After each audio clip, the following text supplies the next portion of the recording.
got millions of reasons to let it all go. Hope we're not too broken. I know I'm not always strong, and I've been counting days to get away, to see you again, see you again. Been finding ways to get away, to see you again, see you again.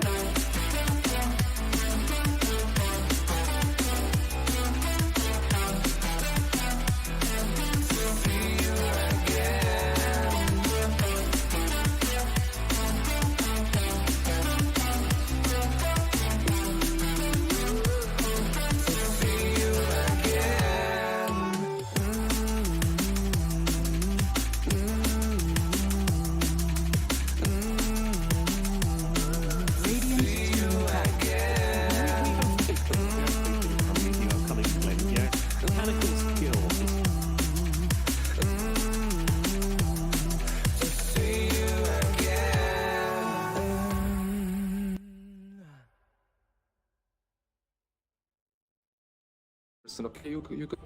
Radio Team banned.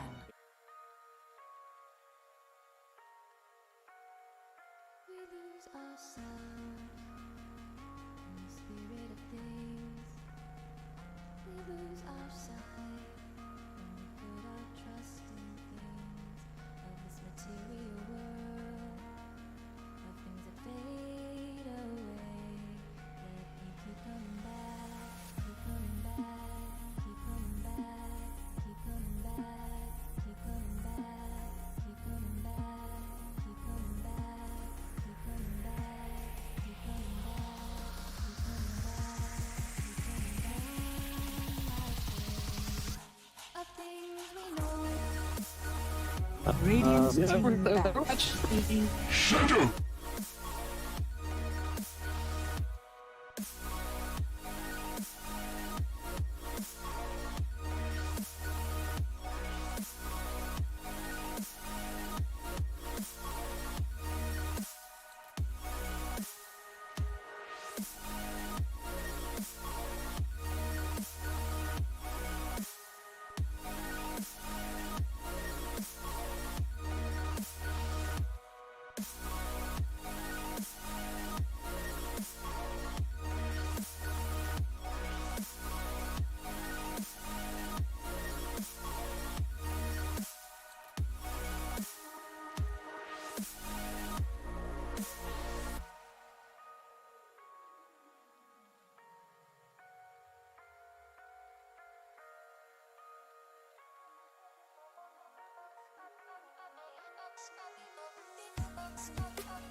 Spirit of things, we lose our sight when we put our trust in things of this material world, of things that fade away. Let me keep coming back, keep coming back, keep coming back, keep coming back, keep coming back, keep coming back, keep coming back, keep coming back, keep coming back. Of things we know.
As we saw Lich in the past be able to.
Fill me out with your smile. Like the sunshine brings the light. Fill me out with a flame. I will let you in this game. Take me out when I'm down. 'Cause with you I'm safe and sound. Safe and sound. Safe and sound. Safe and sound. Safe and sound. Safe and sound. Safe and sound. Safe and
glitch at the time, or just the glitch task at the time, but they just resolved that 30 entirely seconds. right. Following the light that sets me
I put full job on in that sort of series.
Ikaw mo rin ko join college ng ka? Even just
open eye, feel the waves cut through me, hypnotized by the sounds I'm breathing in. Hold tight, chemicals collide. Hold tight, hold tight, hold tight. Dripping lights paint the skies, all because of you. Dripping lights paint the skies, only you can make me move. You can make me move. Can make me move. You can make me move. Can make me.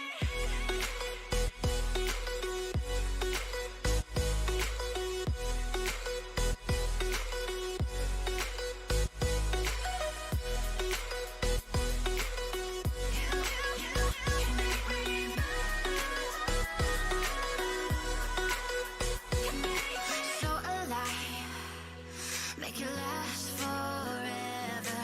Stop in time, yeah, I'm surrendering. Hold tight, chemicals collide. Hold tight, hold tight. Dripping lights paint the skies, all because of you. Dripping lights paint the skies, only you can make me move. You can make me move. Can make me move. Can make me move. You can make me move. Can make me.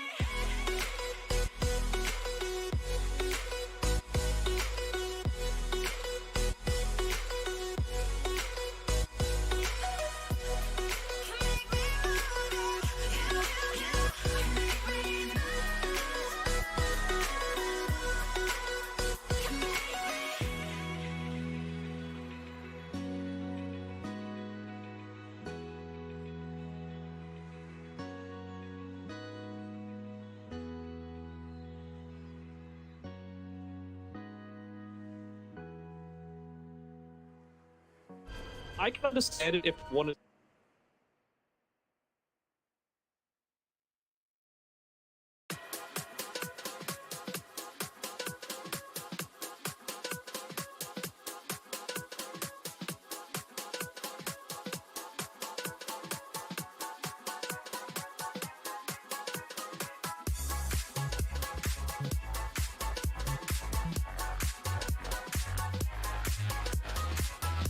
The measure is distance.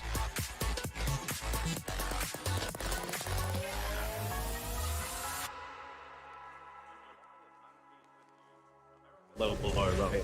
Radiant's bottom If enemy tower team is under time to attack. react, everyone, Radiant every movement structures in are front of them fortified. becomes obvious if Dire's he's middle tower is understanding under to attack. be able to do it. Making sure that he can use the spot or the next little bit of movement to keep cutting for a few seconds. If they're gonna be able to defend the tower next year. Got 40 duration, so we'll be okay. They're gonna have an extra support down to protect tower levels. CSJ not top, but it's I to kind of penalize the tank. They're happy with leaving X and self as well. 44 back and in both the stacks. But the Lich was out great for to be able to find X and he's so far on top of them at her. Yeah, I mean, they're basically saying to them, oh, I think you want to win that game against the tank. Yeah, we're happy with that. And it is our win. Yeah, so I should shout out, you know, they're going to be incredibly hard to be able to counter tier with representation. I think the other way around, I think we will yes, focusing on what kills. It's actually worth the question. Out of the left, for example, which is not what we want early in, but it was see. While that was going on, able to get some information about the steps down at Raven's Triangle. I believe they only stack though, so they weren't able to scout out the section stack to down. That's looking well for somehow all that actually get a hands onto it. Risk versus reward sort of scenario, right? Like, much want to overextend yourself potentially. Because if you are part of the way in the towers, you can delay your death for a amount of time on this game. Not if you're kind of win. But take use of the fact that he's playing on the dire side. You to farm a lot of little to no issue. Like I set up what's going on in the cloud is just and he's got caught out the person wasn't fast enough to get the shards. Just shooting them. They could have turned around and check. Rehabilitation. CSJ, they've got the roll of damage might be in question. Also, the Bucks would come to play. Ava will use the EXO as a bit of a deterrent. CSJ. I finished on the there's no red blood for himself. Attempts to check crack the you should not stop that negation during that kill. Matter of there, making sure that shield damage reduction was not a factor. He got a little bit greedy there. Running TP ready 26 charges.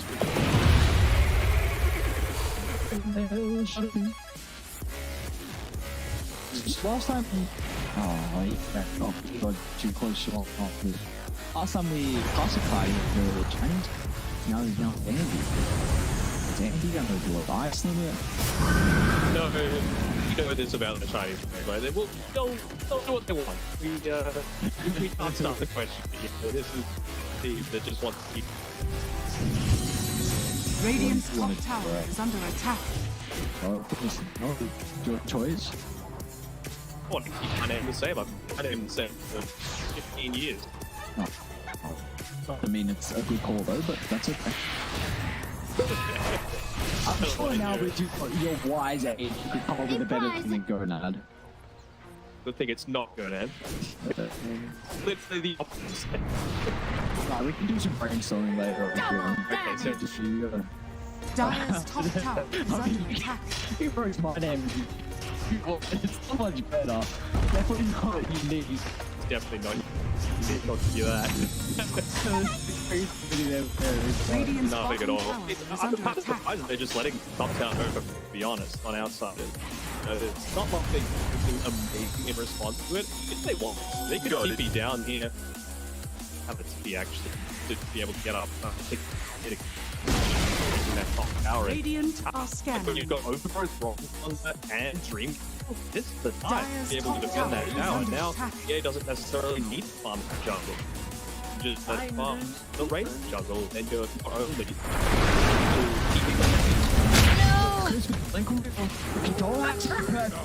is Michelle the last second. Beautifully done, and we're starting to see the rotations come out. If he's able to actually now ready to rock and roll, they'll need the next crit wave to utilize it though, and take a little bit too long to get full taking this out of this pocket. That's exactly the sort of blink reveal that you want though, right? The innocence of the puck, the reason you want this tiny, not just for laning stage, but for the game as well. Back with it. I wonder, just real quick about bottom defense, like you said, the puck's TP wasn't, I think even another thing, you're so close to Witchblade, so if you lose that bottom fight, then all of a sudden, if they don't have to pop Exo for it, they could just pin into the 2-1 mid. And maybe now you're going to have your abilities and items up to help defend our mid, which is potentially important. Did he die though? Like, I just don't think they died. Of course, they're a good pop. It's not enough as TSJ protects himself with the rolling thunder. Push some more. I mean, that's essentially what I wanted to happen, right? Just next to the tower, so you're able to maintain it. And again, you're free and protect with 4 points living up, so you're able to delay the game out a little bit. Continue to put, again, keep a bit more of the map available for yourselves. Correctly used for the SF to get out the dodge to A. Yeah. If he doesn't feel like he needs to take part in any team fights, it's totally understandable.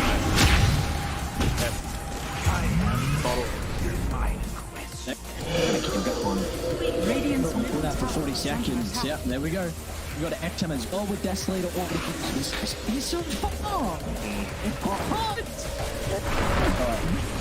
Now what are you going to do against this man?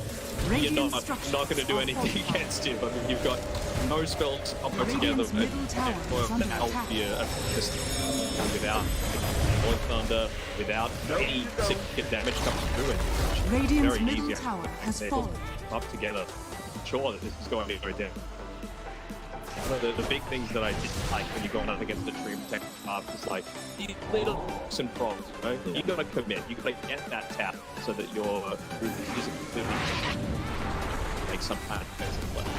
And with Templar Class and Royal having Desolator, maybe much easier. She's going to show up to help with the coach. And we're not really seeing XM out in a company. Yeah, we've got to keep in mind, this is a man who played in the mid lane for his entirety of his career. The previous year with gaming, where he's been like the big home for a while, but he never really ventured into the one goal. The Templar Class and something because he has a lot of experience on it. I wonder next time it comes up if they're just going to say, all right, let's try and pick up Shadow King's arm in the Ancients area, then use the exorcism off the back of that with our deck, so with tag.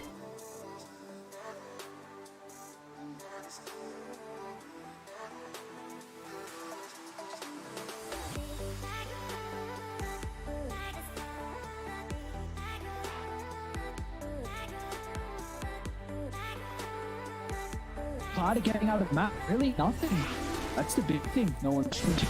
A lot of jungle completely unfarmed that bottom lane as well, so they just slowly continue to grow.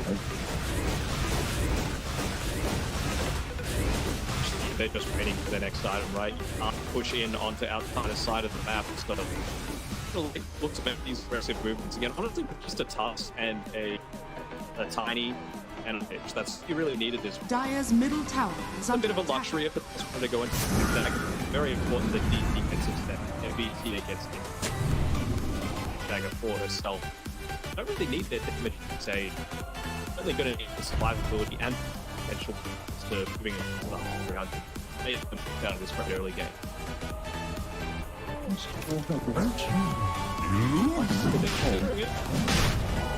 I think the next one.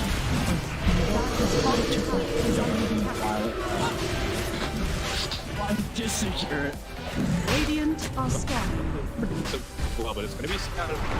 Sorry.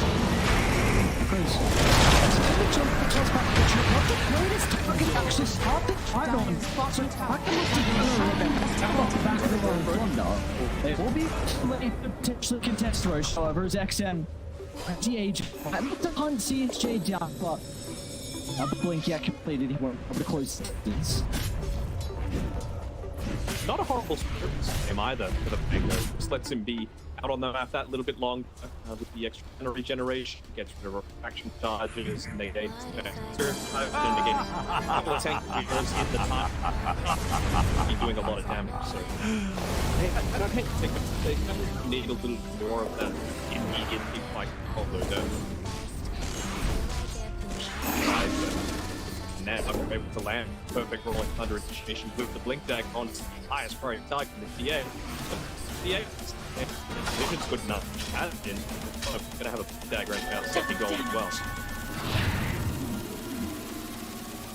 Speaking of the TA, she's what's shot very early on. What do you think is pick up from XM? Against both Puck and Tango, it's just getting on to pull the ring. Two heroes that are incredibly vulnerable. Neither of them want Radiant's to buy bottom tower is under attack. Put it all this in the late game. More pain clear and hold down and Radiant trying to give himself his bottom tower defense. down right at the just in case to make the blink on forward and perhaps a little early around that next exorcism timing in 30 seconds around when it might have the next BKB fully up, take off the power. Responsibility. Is it quite impressed? The beginning of a 1,000 network. SF is getting a ridiculous amount of farm across the map. He had to desperate. Has really been brought down in quite some time. It keeps very close to his own BKB. I mean, those were 4 to 6 minutes. Really did a very good job at being able to pull back, farm the safer areas, and just have a look at what visions like. They've got super defense blocks, and previously they had one just above Dive's outpost, trying to smoke out any so you know exactly what's happening, and you know smokes are a Radiant's finite bottom as well tower is under for attack. outsiders, so gonna need to get active soon. Maybe available Radiant for himself. structures Not are quite yet, level fortified. 15. Radiant's bottom Oh, tower if he's going is to be in under a position attack. just yet to be able to win this tier 2 tower, that's all going to be outside.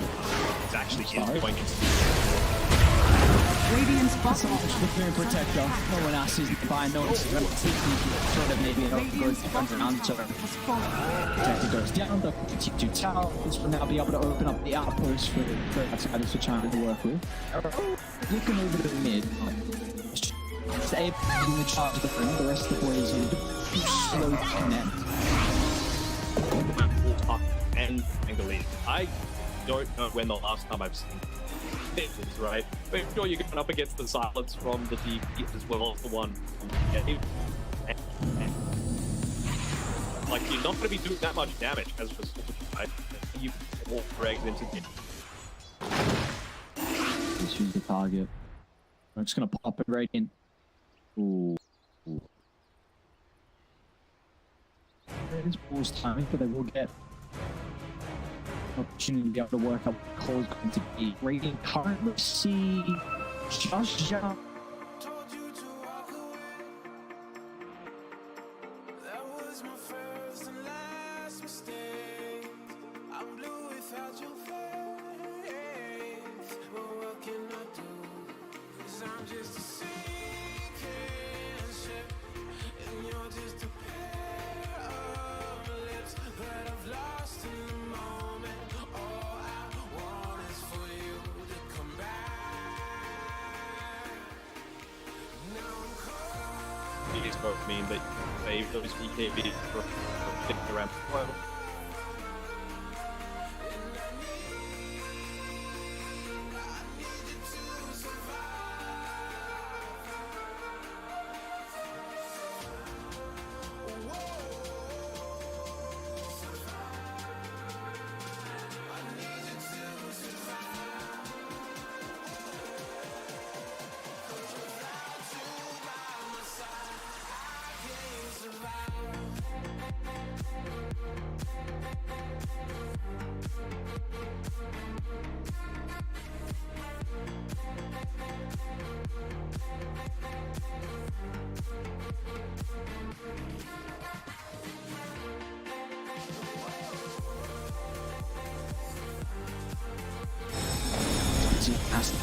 It's not easy because they can skip that very easily.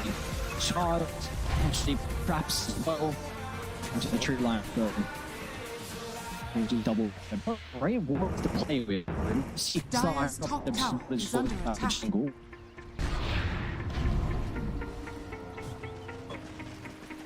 Big that run in the fight on the engages. Sure, still have the benefit from.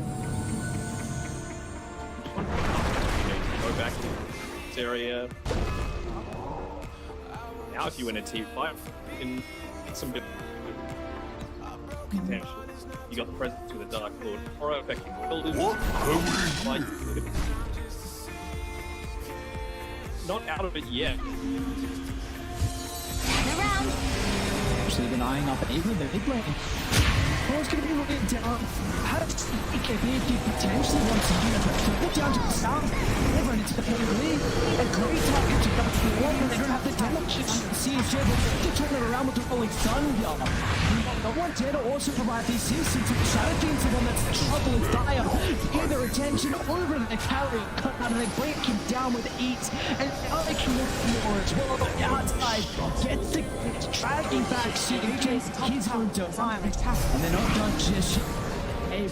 Looking to chase down a third. Mercy will be able to get some distance away. In fact, that's enough to make you see another day. But then again, Titans from China will come out on top of that little engagement. Again, they made the right initiation right. Link Hammer cross blocks overall and combination. Out a super early use of that roll up. We're able to get at least one kill in carry on the Tango. Multiple one win. They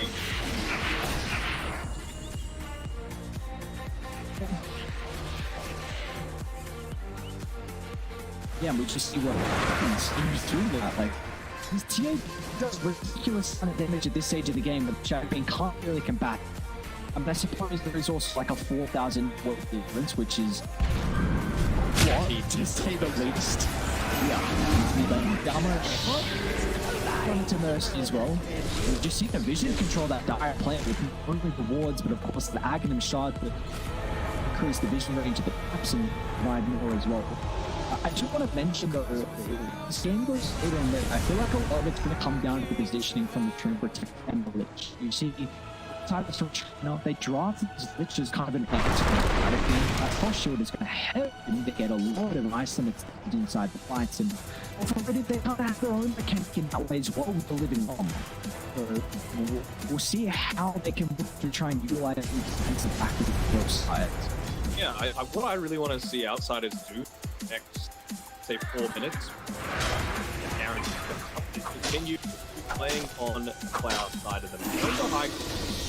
Don't risk having that big turnaround because they've got big discount strategy. Don't raise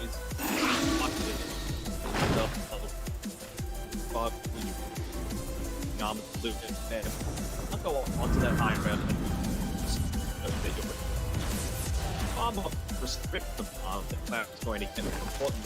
Take the second ages, take the pull out of towers and to wait for himself out the path. It's not steady. Reaching them.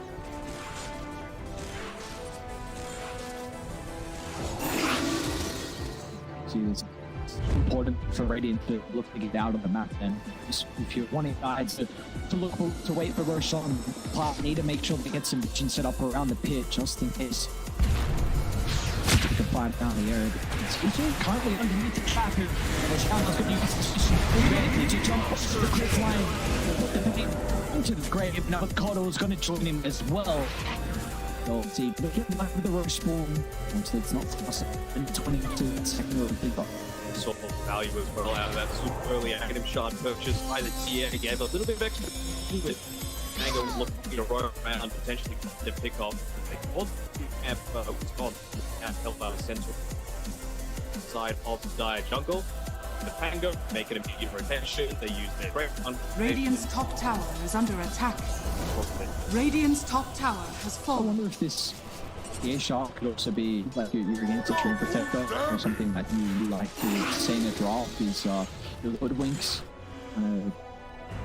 I guess potency is increased just with his capability to find the tree in a tree. So maybe that's what the shard also is able to come in.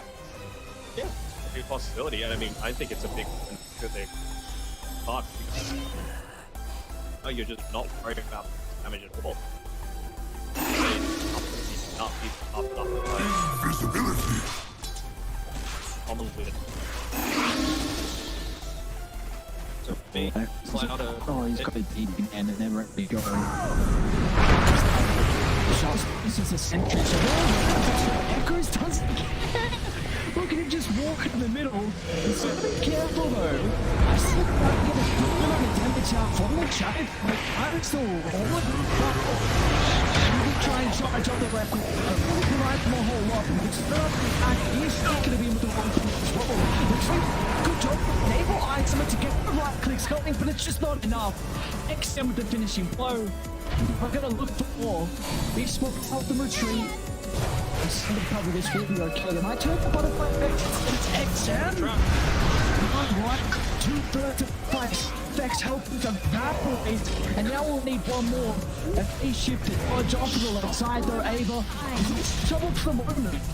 Get the cure to the park. And we'll unfortunately, Shay, you won't get anything out of that. So in Satisfy Child will still come out on top. Heroes now that are able to save from the pump. On the time there, the death confident of self.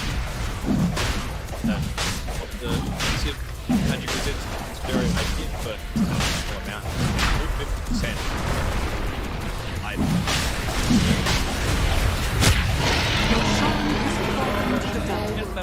Second negative shot.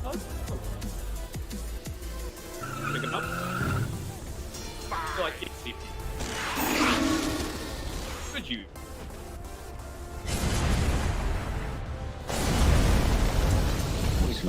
And he was in a good spot there. And I like their initial response. Now, Requiem plus combo. Actually, do that. And the follow-up just wasn't like a mess. And right click. Let him flat down. Radiant's middle tower is under attack. Good. The tree line technically, but farm the transcat thing.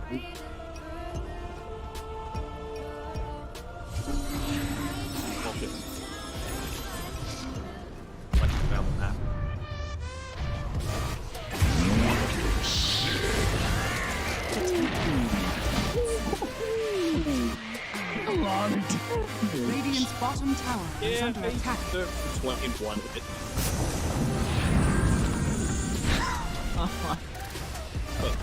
Radiant's middle tower is under attack. Radiant's middle tower has fallen. Dire's top tower is under attack. Enough. We were talking about if we'd seen the only stuff that I'd seen out of that was actually earlier today.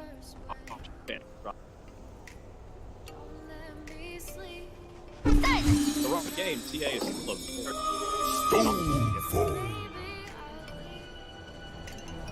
This is definitely looking like it's indeed the right game. Some hell of a performance to the rest of the boys from outside of the final 15,000 network lead and continue to try and Dire's bottom get tower Pro is under Cloud attack. inside their own base. Realize how much that they can truly get. I mean, might just jump ice in there. Sieging up this middle is not going to be easy, though. We mentioned before that Cloud have some decent high ground damage. I have to respect. Surely play wouldn't give all the ways a half minute. Look at that. Blow someone up. Whoever he finds, just give them no turnaround potential. Park, Tango, Brian, all of them super right. Doesn't get win here with this. Shadow. Maybe the. Nice. Very good. Like 2 hits because you can have this attack. It's not a mind breaker actually. Yeah, he's got off. Oh, you got okay. Yeah, it's supposed to look at David. Continue to force Radiant's top tower is under attack. at the base further into position where it's looking like what to re-enter. It's getting 100% ability at the moment, and with the last remaining outer tower going, say goodbye to get any farm outside the base. So that's what Iceland's trying to do down bottom. Radiant's top tower is under attack. Radiant's top I've tower been doing is is falling. slipping up top the wave is level team. The layout is a little bit for mid lane, and able to back the bubble.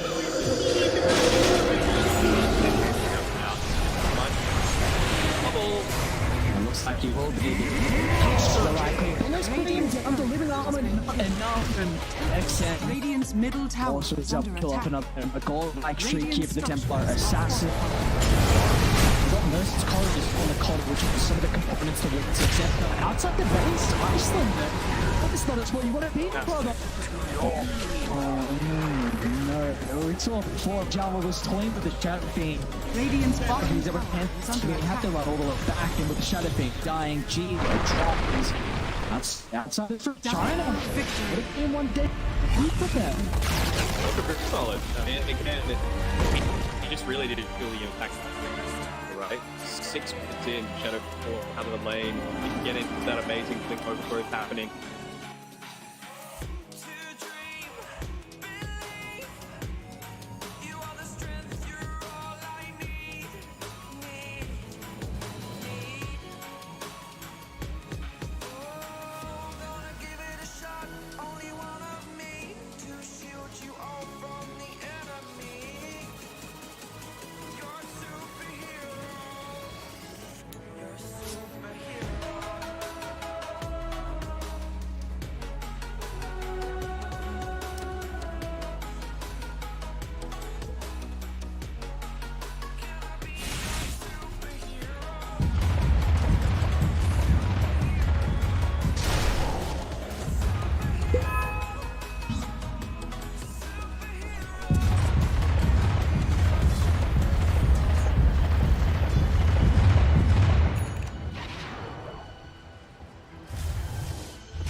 Radiant's top tower is under attack.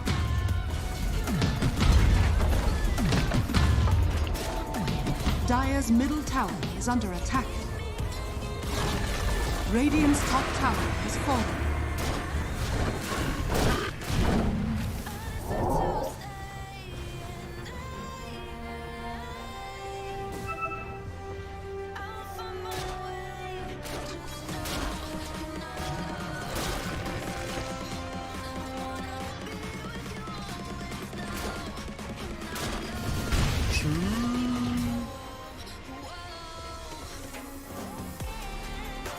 Dire are scanning.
Dire's structures are fortified.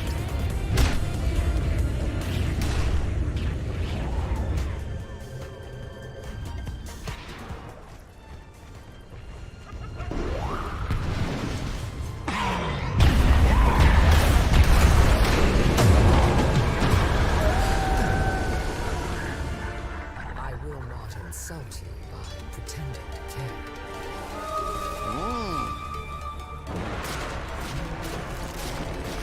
Radiant's top tower is under attack.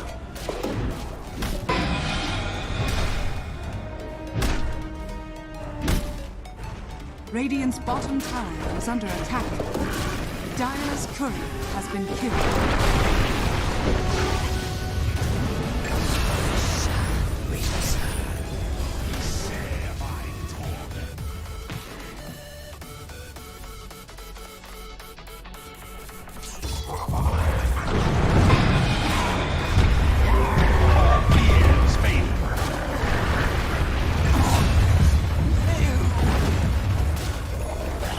middle tower is under attack. Dire's middle tower has fallen.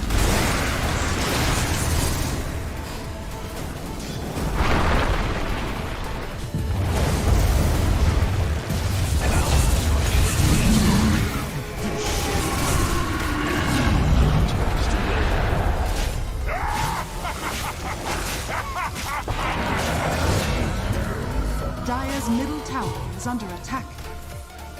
Radiant's top tower is under attack.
Radiant's bottom tower is under attack.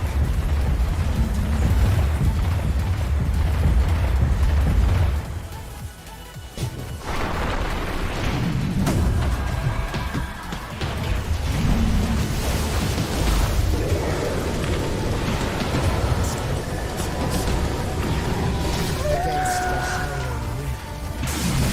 Pull roots and run.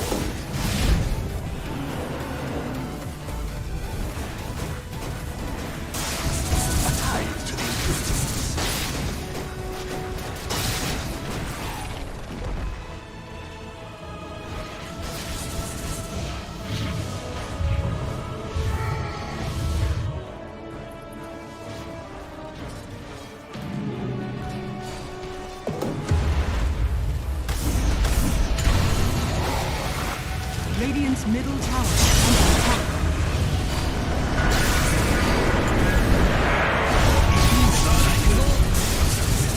Ignite that new life will make its home a mountain.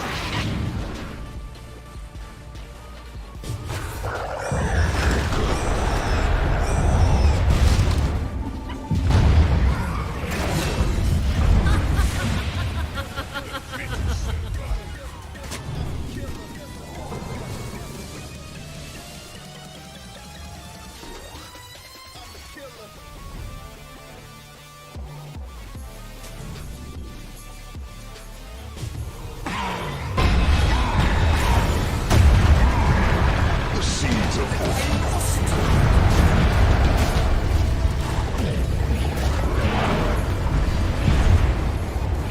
Dire's bottom tower is under attack. Radiant's top tower is under attack.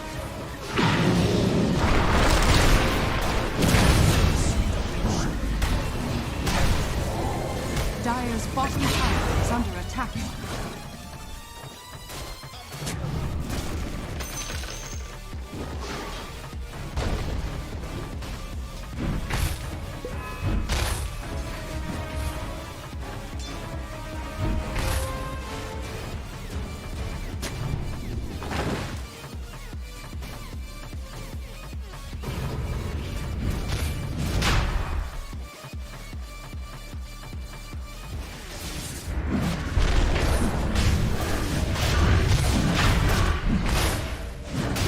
Invisibility.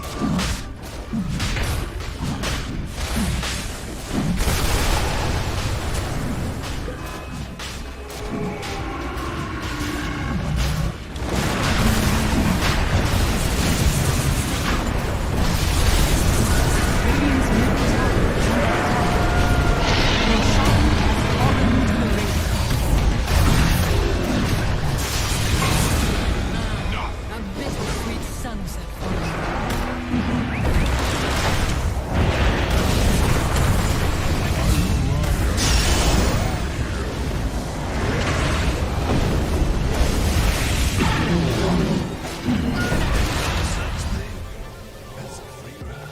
Radiant's bottom tower is under attack.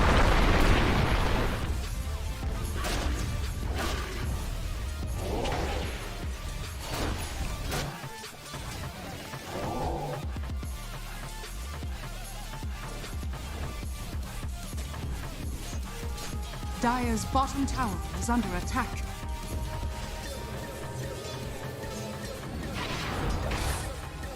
What have we here?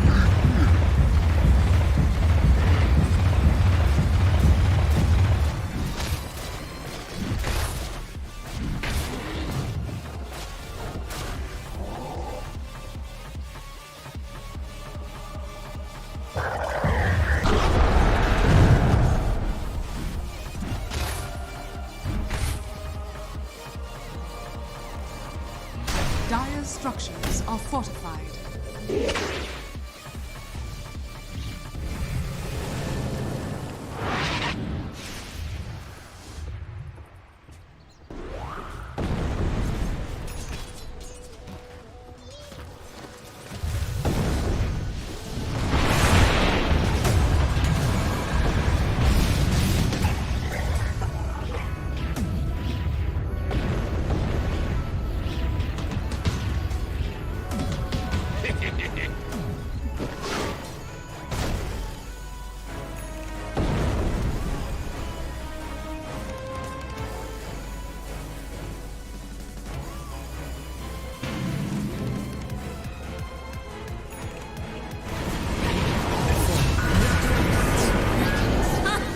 Thousands of your kind have fallen before me.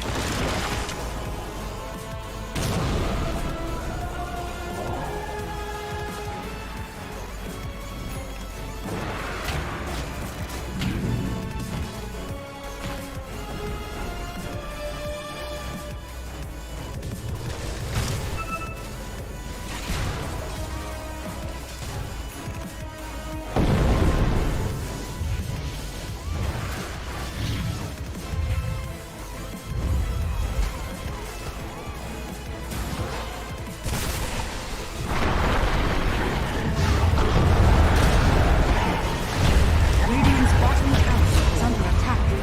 Oh, be two-legged freak.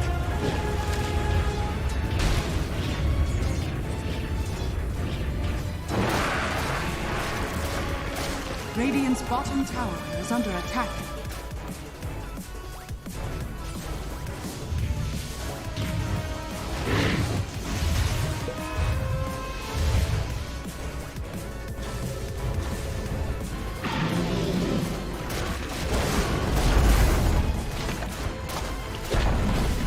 Dire's middle tower has fallen.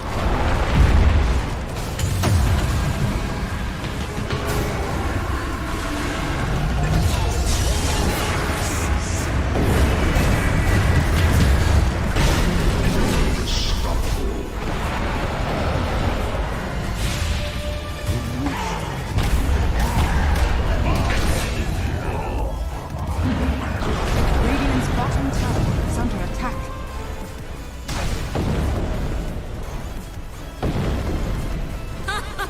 Dire's middle tower is under attack.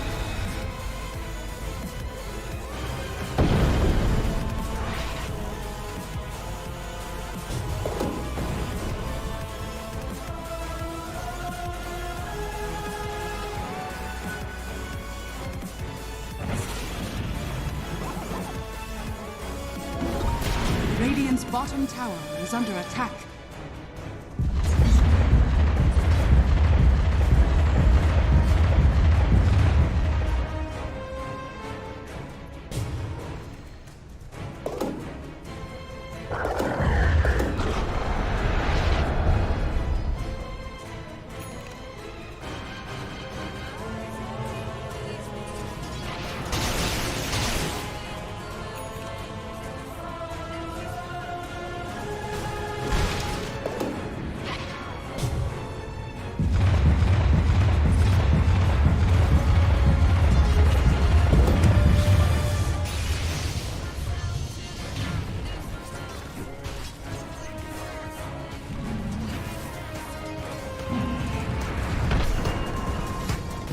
Radiant's bottom tower is under attack.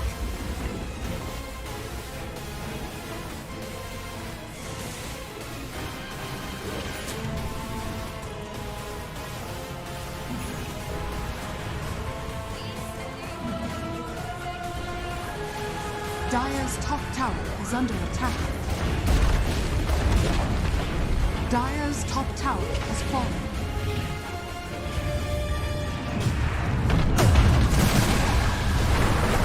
Radiant's middle tower is under attack. Dire's top tower is under attack. Dire's top tower has fallen.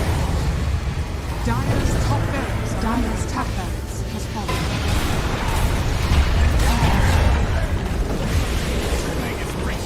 Dire's top barracks has fallen.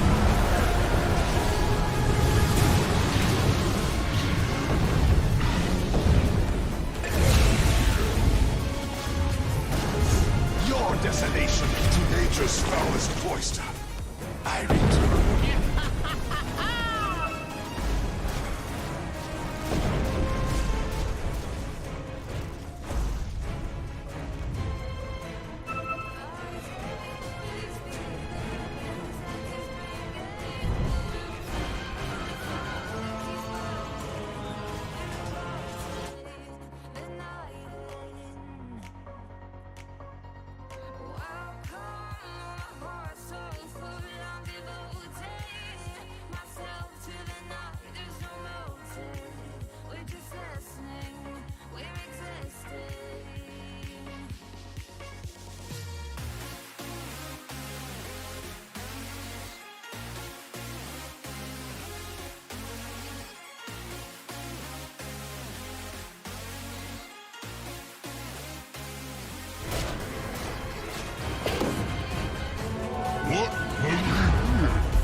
Radiant are scanning.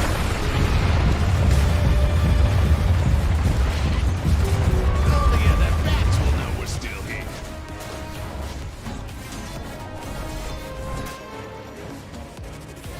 I need not beg for scraps.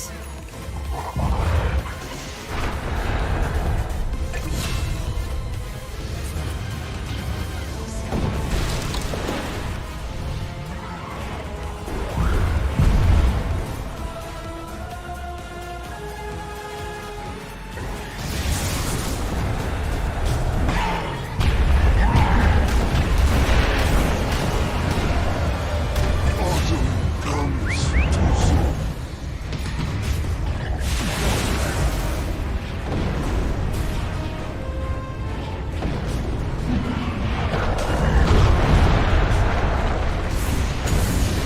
Dire's structures are falling.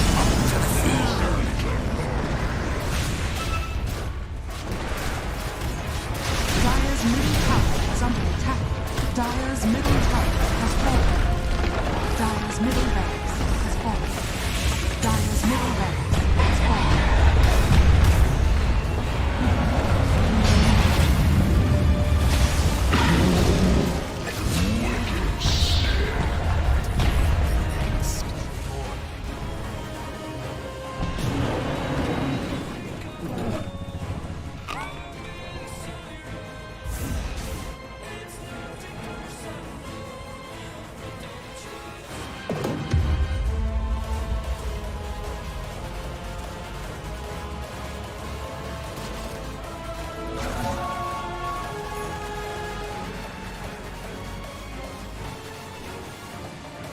Dire's bottom tower is under attack. Dire's bottom tower has fallen.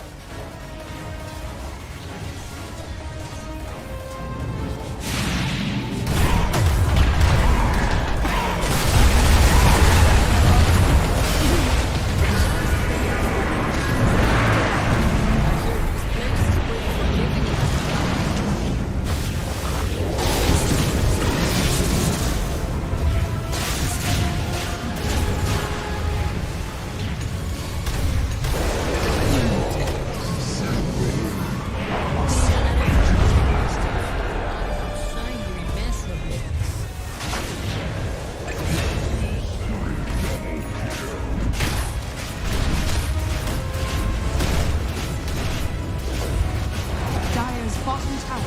Dire's bottom tower has fallen. Dire's middle tower has fallen. Dire's middle tower is under attack. Dire's middle tower has fallen. To a crit!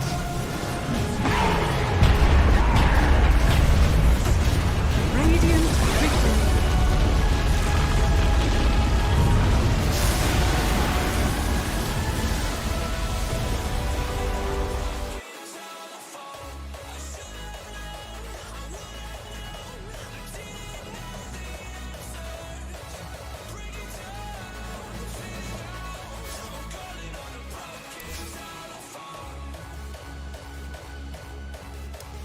Dire team pick.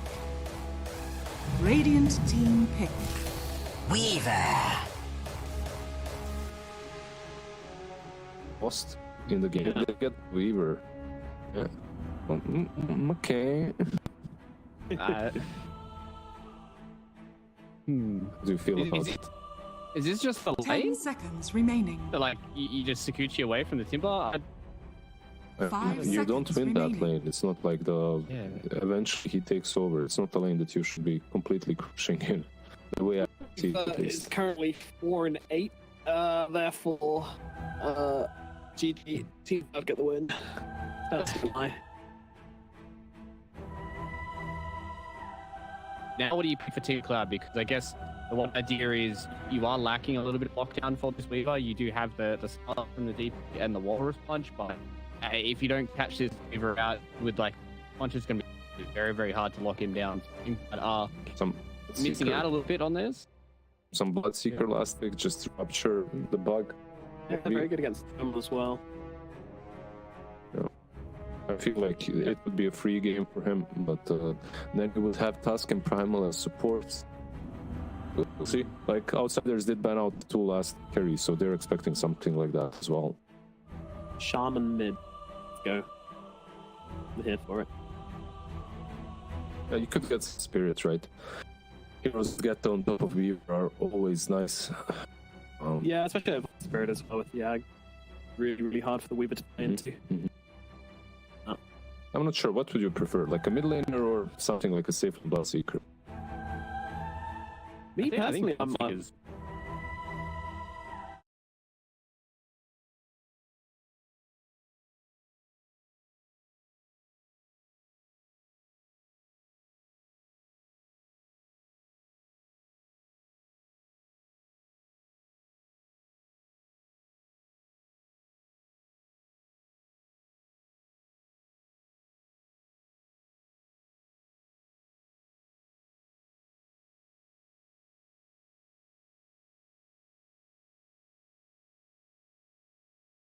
Yeah, I don't know. I just don't feel like that was the hero which kind of pulls that draft together. Now it looks like it's all going in different directions. Even if you do start your momentum going, you're gonna have to wait for the small thing to kind of catch up a little bit.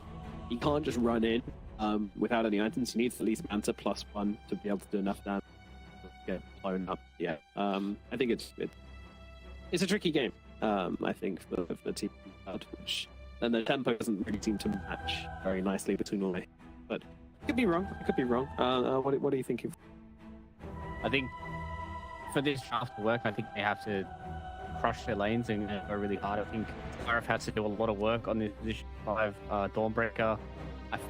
I'm not even sure what the I imagine it's going to be like a build up with like Holy Locket or something. You just try and go for like the solid Guardian there. I'm definitely leaning towards Outsiders here. I think the draft is what it is to execute. Yeah, I don't think their lanes look particularly good. So crushing. Any hope for Team Cloud? Isn't that all? Cut me off. Never mind. No, I do think that it's a good number game. I feel like he's kind of very difficult to kill. If they manage to win their lanes, maybe they can create enough space for the Morphling to come on. And actually, pretty decent Morphling game. But overall, obviously, I favor Outsiders. I think they're just a little bit stronger of the team. Prepare for Let's throw it battle. off to our casters then for this game and number 2, possibly last game of the day. It will be Ares and Danog. Complete!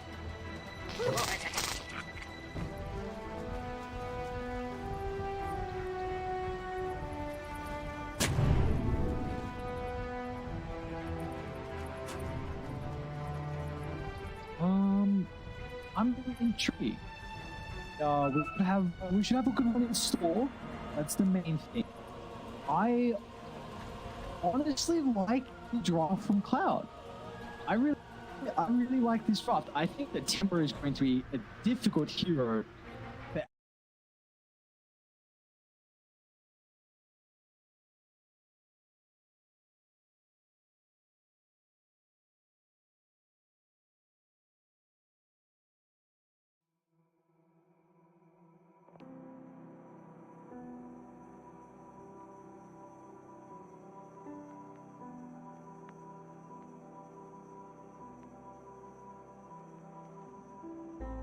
I hope you find what you've been looking for. Trust me, I don't wanna feel no more.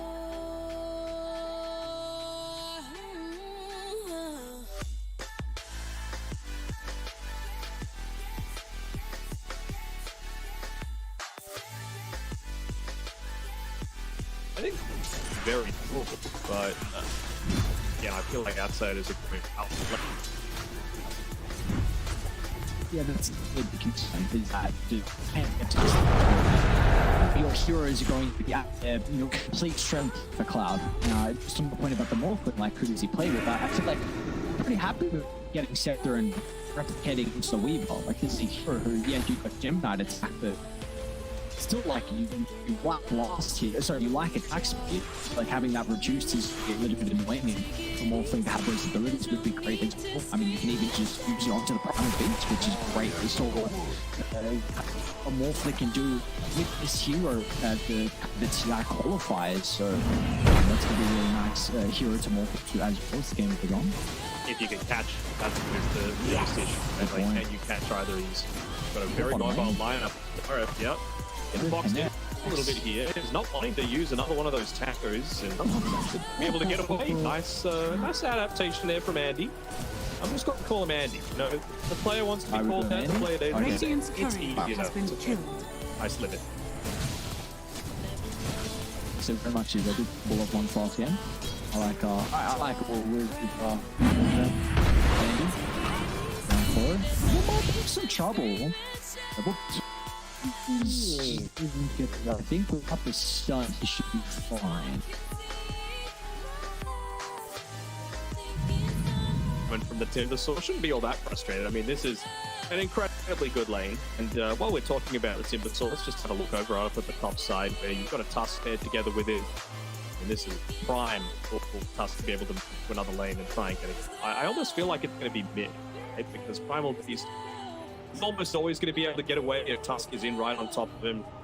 He just pops the trample, and then, you know, you might get faced down slowly, but certainly doesn't have that same level of kill threat as something like, you know, a Dawnbreaker paired together with a provide a little bit of control for a morph.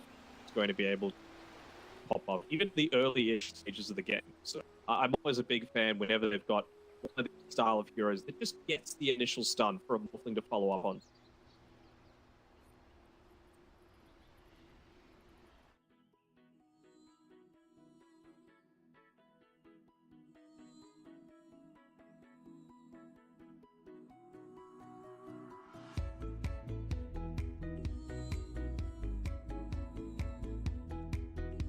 We saw it tops in like 3-minute rotations to play and that sort of thing. Yeah, and even like 5 minutes and maybe like second use words that you could look to use to protect side lanes. Yeah.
previous time, but I mean, if they Weave alone with the Timber Sword, it's not going to be that bad to have to, like, I know eventually Weaver gets run over and the lane taken over, but that's just what it does against 95% of matchups, so you're still going to have just a fine.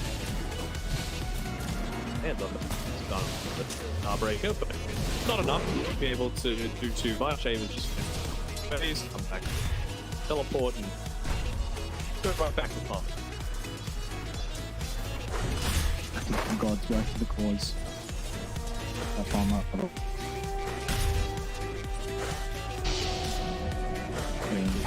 Decent time in this mid lane was to control over the water rooms. And just run out and FPP. Flag her up as long as possible. Away for getting yourself in the lane. Dives through my echoes, but to maybe expand this side for now, make sure he has to perhaps prioritize that just for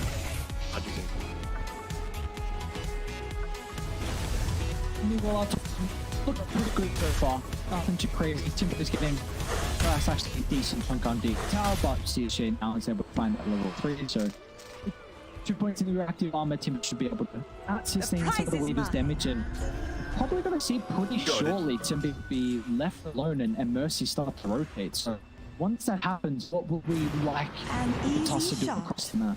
I want to see him go bottom. I think it's a long way to run from the bottom without being protected at all or being scouted, but that's the only real avenue that they have to be able to take. Us aren't going to be able to on the mark. It's Mercy. I feel like this is, again, doing that thing that I was talking about. Now he's got the boots of speed to be able to play around with, so even if he did make movement forward, probably could still get away to the save. Now they will get confirmation of Tusk's position as well, so he's going to start the maze with back assault regardless, which I don't know if that is going to have a whole lot of impact in this lane. Won't be required. Where he's going to look to park himself for a couple of minutes, but overall, very passive start. Kind of expected. I mean, you've got a lot of very hard to kill heroes, right? More mobility than us. Hero, Dawn, Strength Hero, DP, Survivability, Timber Sword, Survivability, Weaver, Movement, like everyone except maybe the Nature's Dire's Prophet. top tower is under attack. Very, very good in the lane.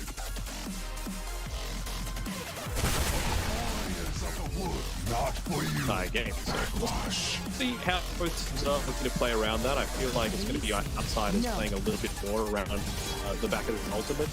Most notably the Train Protector and the Nature's Prophet, just for A, lockdown, and B, the damage. There's one area that Outsiders are actually quite heavily playing around this overgrowth quite heavily. Maybe that's a big reason why it has the active set up as well, and they just got through. Yep, I would say so. You've got to go down that route, or like a glitch. Excited up a little bit, though, so he's going to try. Oh, they got him. Wasn't expecting this actual hammer to do as much damage as what it just did, but first blood, I should say, picked off the cloud, and they didn't even have to commit the axle for it. No, they didn't, and it was off the back of a bait. So again, Cloud just recognizing the strength of the draft and playing into it nicely. We're already seeing a much better laning stage coming out from them.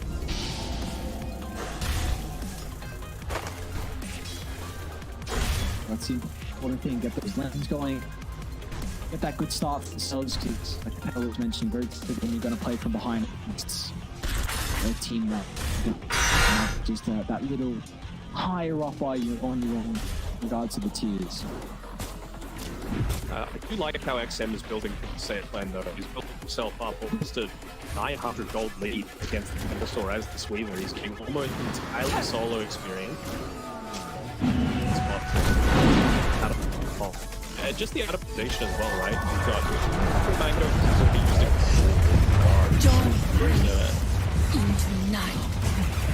seems like a star.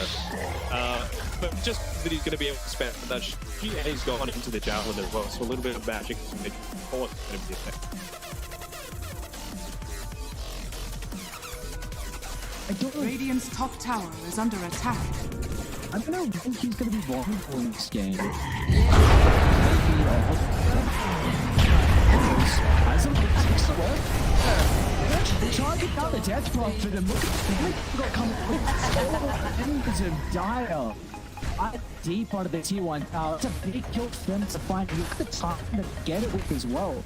Catapult wave of tree to the tower.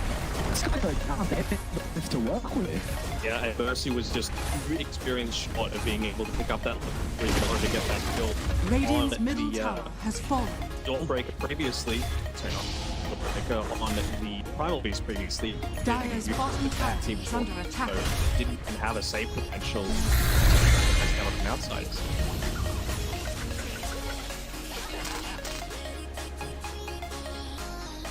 Now to be able to open up the map. Now we the Primal Beast. Look, Easy time. they look to make a little push happen up top here. Can't just be standing waiting around, but he's done waiting. Radiant's bottom tower Just is gives under the attack. train protector time to rotate up to this lane and protect it. Got Wrath and Echo now. They can offer the death profit. Whereas the Echo's lead in pulverize not enough, but in fact, super move part his own damage control and maybe deep into the tree line, but can't get himself out, so they're just fighting without the nature's profit. Oh, that is not ideal for sure. I don't know how much effectiveness he would have. Like, he'd use the Wrath of Nature. He's got a Blightstone and a Power Treads. Not exactly the greatest amount of overall damage. If he wants to go into the Maelstrom, of course he could have it instead. I don't know. Collage.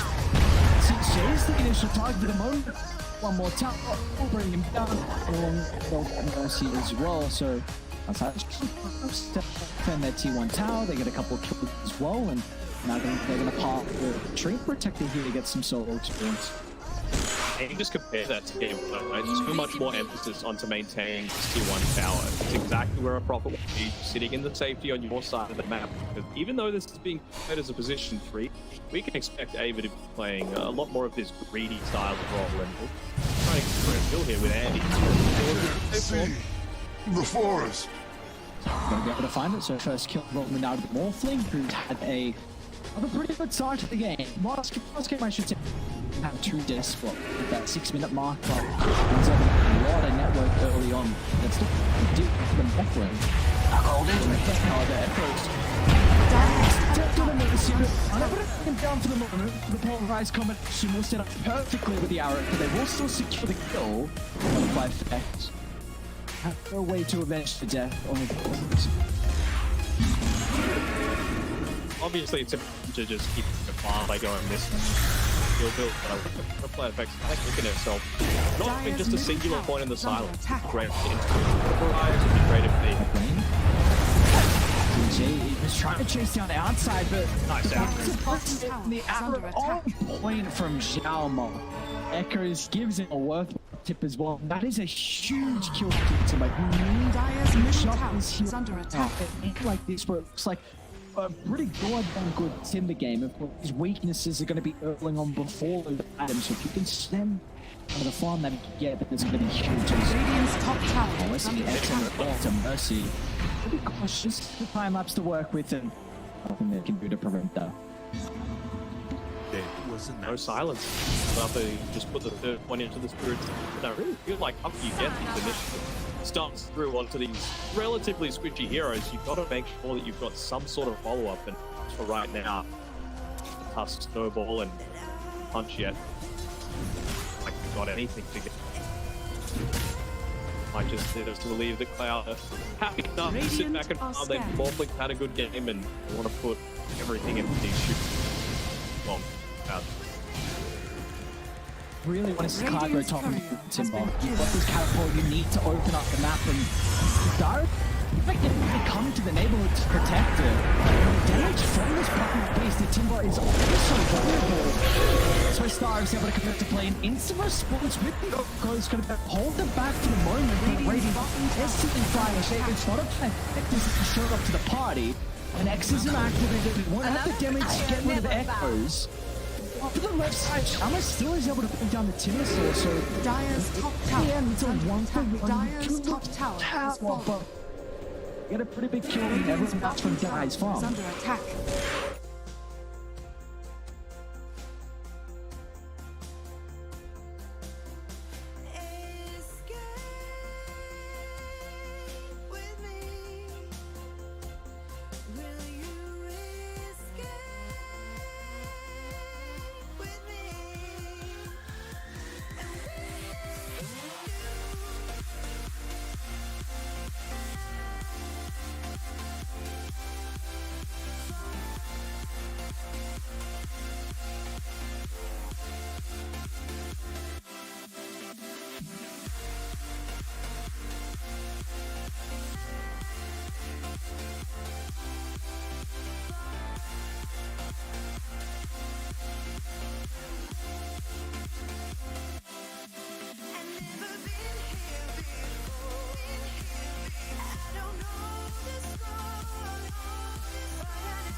Extra slow is going to be nice against the Primal, at least that BK. That 30 damage sound as well. So. Very, very interesting. We're going to, as he next time to give the depth. A very stable game at the moment. 1,000 network lead for Dyer. And he's having a lot of fun with the other flanking. I think really the biggest loser for me so far is CFJ on this team. I was really not expecting him to have 3 deaths at this stage of the game, but we're seeing what the Prime Release can do. Like this hero does a ridiculous amount of damage at the early stage. Oh, for sure. On a loser, but you. Did I say loser? What did I say? Oh, yeah. But what did I say actually? Just you said the biggest loser of this early game. I didn't say he's the biggest loser. No. What do you mean? He's 3 deaths. Wait, who's a bigger loser? Hang on, DSJ? He might be about to die. The loser could go down again. Maybe even more of a... I mean, what do you mean? I don't like give a loser. I'm saying... No, I know. I'm giving you... I shit, that's cool. Are you trying to make me... Also trying to explain my work? I'm like, no, I feel like I'm yeah, they're actually committed on the exorcism being CFJ himself rotation. Not exactly that many trees being able to play around. Radiant's bottom tower is under attack. Should have go down with Mercy stacking a little bit of the enforcer on the front lines. Radiant's top tower is under attack. Yes. I mean, you see what they're getting out of the map. Abe is about to take his one down top. Now got Xiaoma as well, diverting 3 heroes' attention away from the entirety of the other rest of them. So XM was still continuing to farm. They were farming their own jungle at the same time. So yes, they lose that tower, which is pretty big when you have the tree protect, all being said. If you are getting stuff across the map, like Echoes has enough to give you. They are in fighting shape. Yeah, and it's like the support to distracting them the important things that are actually happening across the map. We saw in the previous trade of Meteor, who had Marble on his Ricky, putting together another fantastic performance for him. Just again, putting himself in harm's way, getting away actually most of the time, but it led to people sometimes get a lot of harm while he was just keeping his life. It really eases that sleep. In this game, it really doesn't feel like, for example, the Baraka would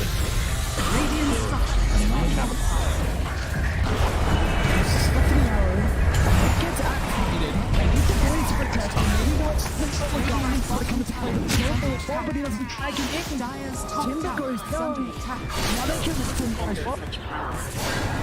XM go towards the back line.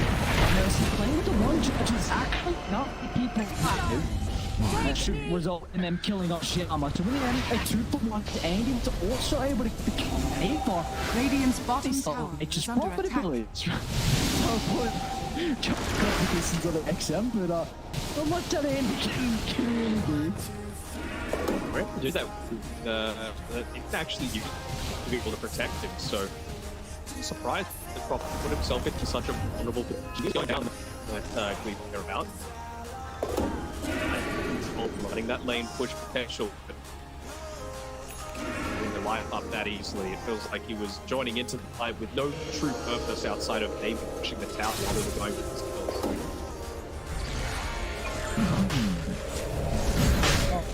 So activated out of the pit, and even it is. They've got a ward on cliff, so they're aware of this. And they're all coming. Start with the silence. Is the control going to be XM? And now so the Everest as well. It's Cloud okay. It's looking a little bit dicey. He's starting to go, just going inside the pit. What you can say about it is that it was a very, very quick movement. And it's not something you would expect at that stage. And it was immediately after he hit the 12, I believe, on bottom. The prize is mine. If they had anyone joining in, I mean, Tusk had 4 points back, so you can very, very quickly look to take that one out.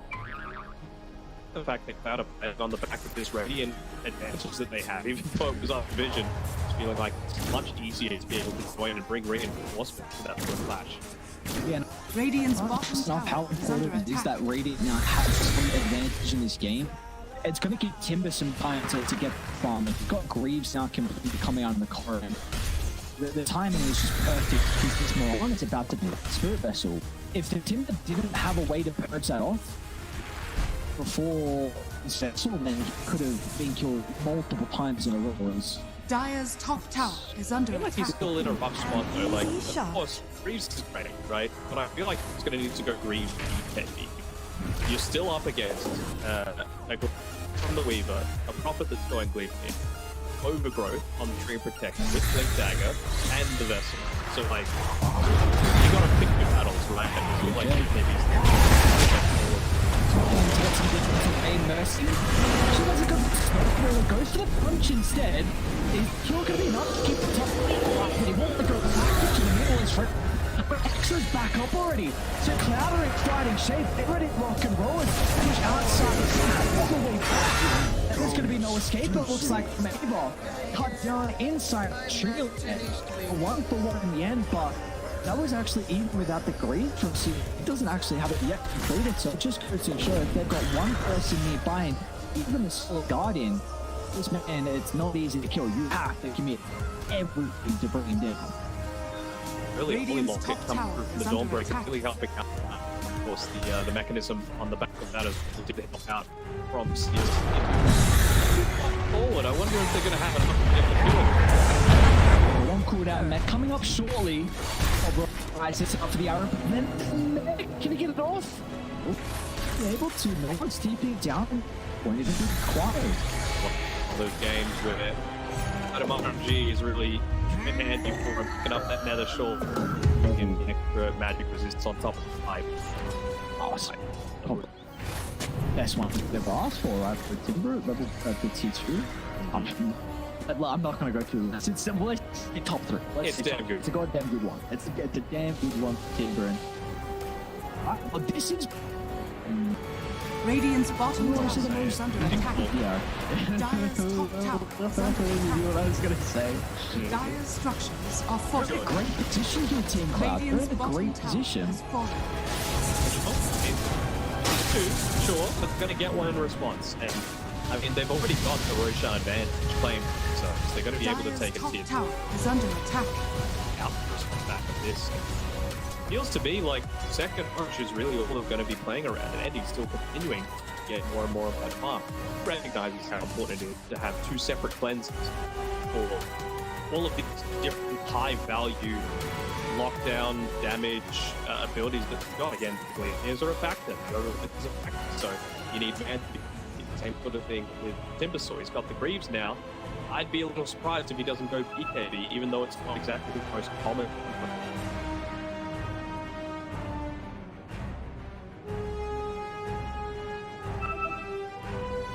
As well, she's going towards the Kaya Sanj. Don't hate it. I mean, again, it's just going to provide her a lot of value to stand in the middle of the team. I'd be a lot more of that punishment. Force the team to essentially focus her down, because to reach that point for outsiders, that how do you kill a Morphling, a DP, and a Timbersaw? They're all very tanky alone, and it's just going to get harder and harder as especially Dawnbreaker gets more of these levels as well.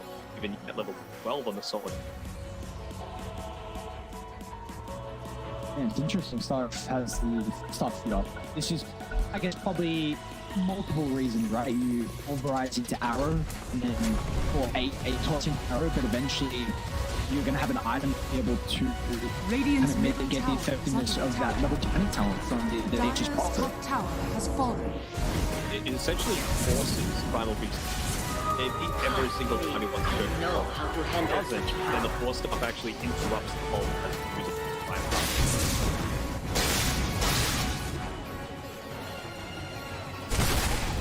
We'll see that code up in a blink. Will definitely make much easier to pick his target. You can always get in the middle, but it's just a question: can you pick your right target? That polarized combo. So, who are they looking to target down in some of these fights? We haven't seen the momentum start to swing to Radiant's favor. Who would die in particular in this fight? I'm just a little worried that they don't have burst damage. Like, how are they going to be able to 100-0 anyone? It almost feels like you fights like position from Shaw. I mean, Dawn really shouldn't time to get up. Especially healing-oriented route with the Solar Guardian. Maybe Tusk. One. Because he's been Dire's middle tower so far. is under attack. So it's I've that previous one Dire's of him. structures are fortified. That he has indeed. This turn always going to be able to help a little bit and very close to the blink back to the toss. So what gets that is Corp has the potential to be aggressive and defensive with that eye. He's just looking up at yeah, Morphling is going to start again. So this continues with Perceptor. Okay, you like the Scotty pickup now?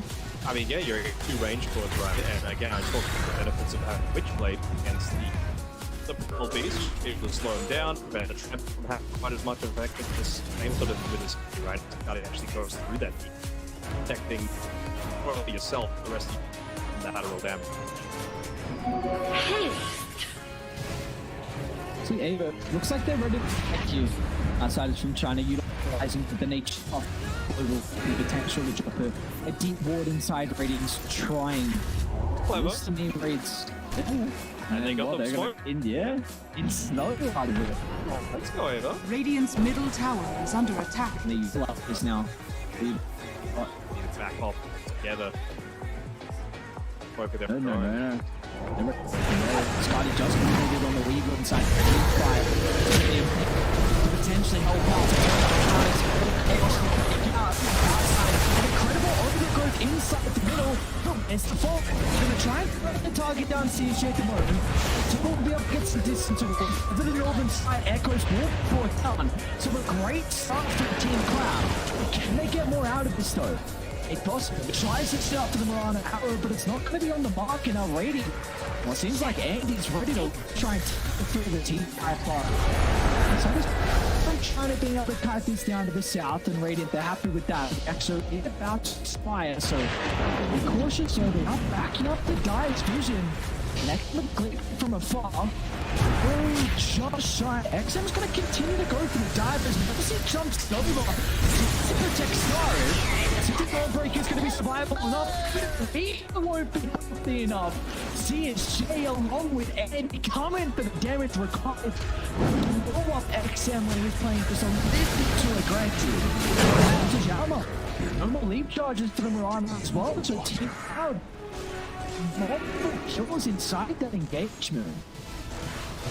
Very surprising that they were able to get, you know, I was just singing Ava's praises, but with almost a complete non-factor in that team fight. He waited the 10 seconds for the Wrath of Nature to come offline, and soon played with his TP4.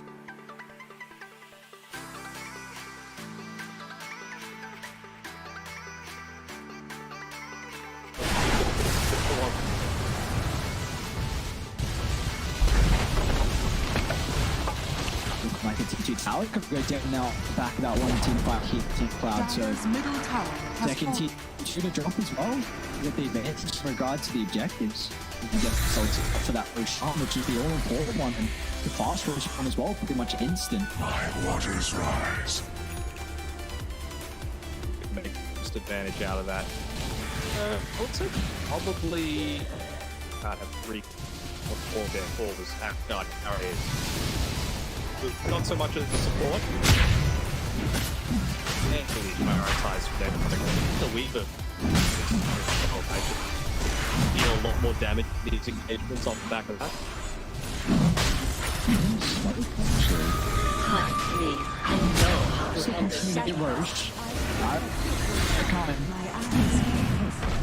You specifically dodging Roche before to get in the neighborhood to protect it.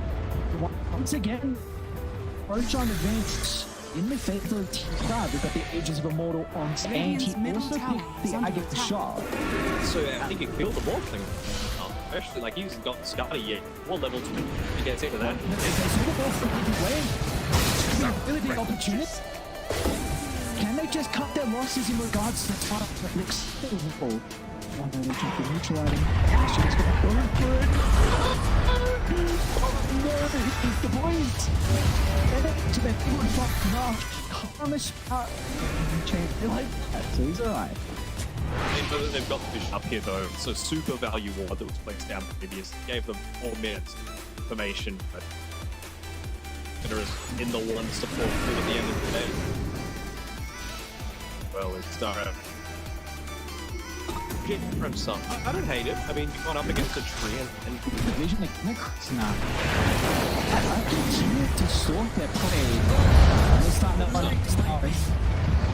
The support's going to be casualty war, but they're starting to have a piece to move in. He could be in trouble at the moment, but of course has the attributes to play with. But he's got to replicate each, that's the question. They're going to continue to crack them off in. Let's get committed though, so it's favorable if Dai can just cut their losses, and it looks like that'll be the case. really tried to actually get the weavers, but I think just made sure to get that squishy off, and again, time where he's not able to get that additional gap closing ability. Very easy to be able to pop that exo. Yeah, they've got all of these abilities, and if you're not going to use the KBs, if you don't have vision advantage, it's so much harder into anything else other than just a single pick. Yeah, it feels like they've recognized kind of in particular Star it's battle against outside for the vision game. He's seen that kind of losing that at the moment, so it was an instant gem pick off the guy. Like that by the triangle is 4 minutes of incredible information. Down by the bottom now, there's almost one in the team fight as well if Radiant went fast to react. So love this gem pick, but they can get full value out of it because this is definitely a position Radiant can take decent control of this game. You've got the Scotty with this 8. Radiant.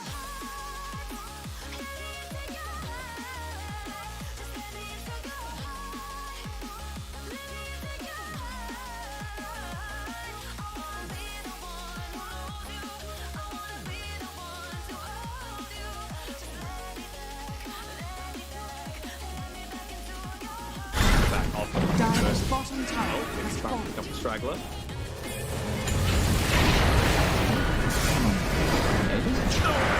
He'll be able to escape the big TPR unless he can get the kill onto the top tower is under attack. And it doesn't look like Andy has the damage to bring him down. Maybe a mid-lane butterfly effect. I think the pockets on he can't beat, but he's got to do fast. And probably, I mean, he's pulling blade to get it out, and now with the Weaver's right clicks, the BKB can completely negate his thanks to XM's physical damage. A little mistake, right? And I mean, to be fair, Radiant's Tusk wasn't middle exactly tower is a under mistake. attack. It's a little bit of RN coming from behind.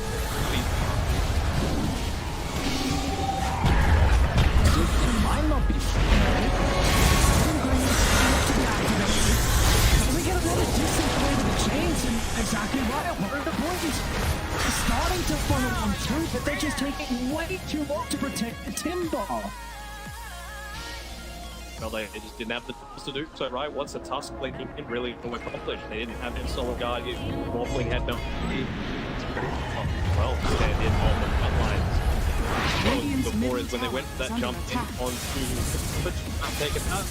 Of course, Prophet told him onto a line breaker, so just a right click on the Tusk means that he doesn't actually get the wall punched off of it. MET. That series of it doesn't happen if he just doesn't get that simple. It's probably the only one in the game. Now the series of events also just waste the chunk of data advantage that we're really playing with. And soon, in the next 20 seconds, they had a 4,000 network lead. I believe the highest age for a team, and now it's actually dropped into outside of China's advantage. Look at the primal stat. Dyer's courier has been killed. Went into the Guardian for himself, and Shivas. Radiant's bottom tower You know, is you've under already got attack. the Guardian from the Weaver, having chips like that, having Spirit Best, a lot for Morphling, Tibbus, Radiant's top tower Breaker, is and under Death Prophet attack. have to deal with all that productions. Nice cybermanization coming Dire through now. are scanning.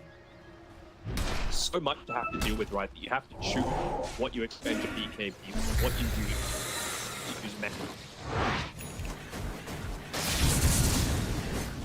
Maybe it's where the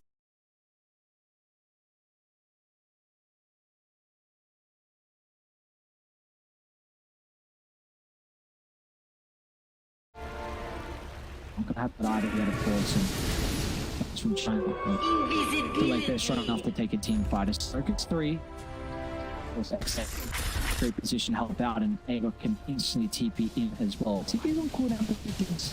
Sure if that the tip of that's the way that they're reacting on outside today feels was- like a might little quick movement coming through. If that was my career, dead. Long dead. Absolutely no chance of that. Thank you, my beauties.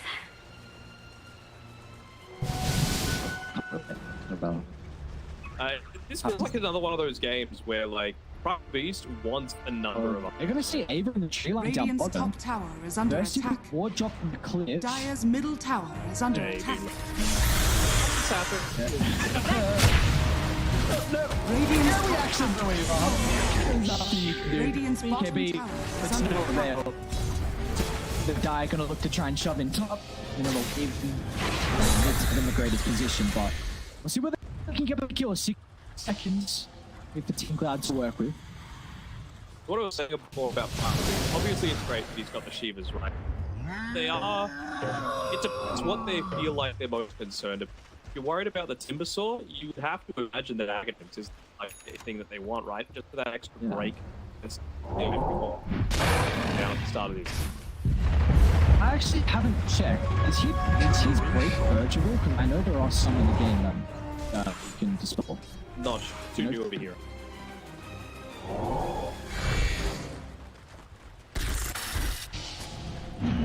I really like that call with Deceptor. It gives him a lot of damage as well. A lot of damage for the Primal Beast to work with. I think maybe another item with DSG you could look towards. I think a Hex could be really valuable here for the Timbersaw in a game like this. We're seeing kind of the issues with their control. That Hex with the Whip could be vital. Even the Primal Beast or Nature's Prophet for the BKB, they have difficulty with starting fights with that instant stun, but you know, there's a lot of other routes you could go down. We've seen Timbersaws even going like the Scepter at the later stages if they feel like there's some damage issues. Maybe feel like he needs a little bit more survivability as well. So this is the same, of course, with the Timbersaw. Very, very flexible. Way up, de-warding that time where he died previous. I almost wonder if he's going to go and do the exact same thing that he tried. Picking up, warding up this high ground, and praying that they don't have an observer, which they don't right now. He's picking it out. Run for a couple of members, but affordable just to sneak away in the night. It's like a minute away from Rich. They don't know that, but they know it's possible. And if they don't have a ward up, are you really going to check that? You know, if everything indicates, all right, we've been playing in this area. They haven't. They're not going to have the capabilities to spawn to a sort of. You gotta go ballsy that in order to find the back, find the tusk, kill him at the start of the, and then use that spawn. Hey, it's just waiting to try and protect Mercy. Even a very awkward position now, though. Doesn't look like I could be able to capitalize it. Refresh a wood position as well. So it's this crowd of odd. And this roche bit away from the third spawn. Do a similar sort of thing in catching the backlines. If they're able to take protected, that'd be benefit. You know, he's popped out directly on the Radiant's lane. top tower is under attack. Not to back off, reposition themselves accordingly. Dire's middle tower is under Actually attack. gonna force them all the way back. They're going high ground. Dire's structures are fortified.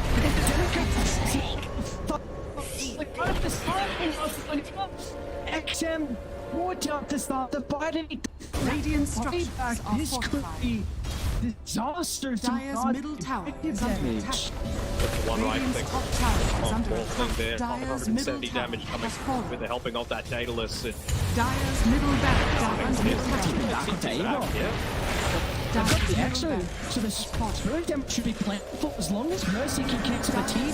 top tower is under Still attack. attempting to open up. It can be chance. From Butterfly Fist. Dire's structures No, the are EXO fortified. expires. It does not matter. No, they kill him to the core, and simultaneously the rest of Cloud are dealing with the objectives. Take the full Dire's mid top lane, tower get has us fallen. tier 3 top, and Dire's we've had top barracks by are this under stage. attack. No way. You don't have creeps to be able to play around with though.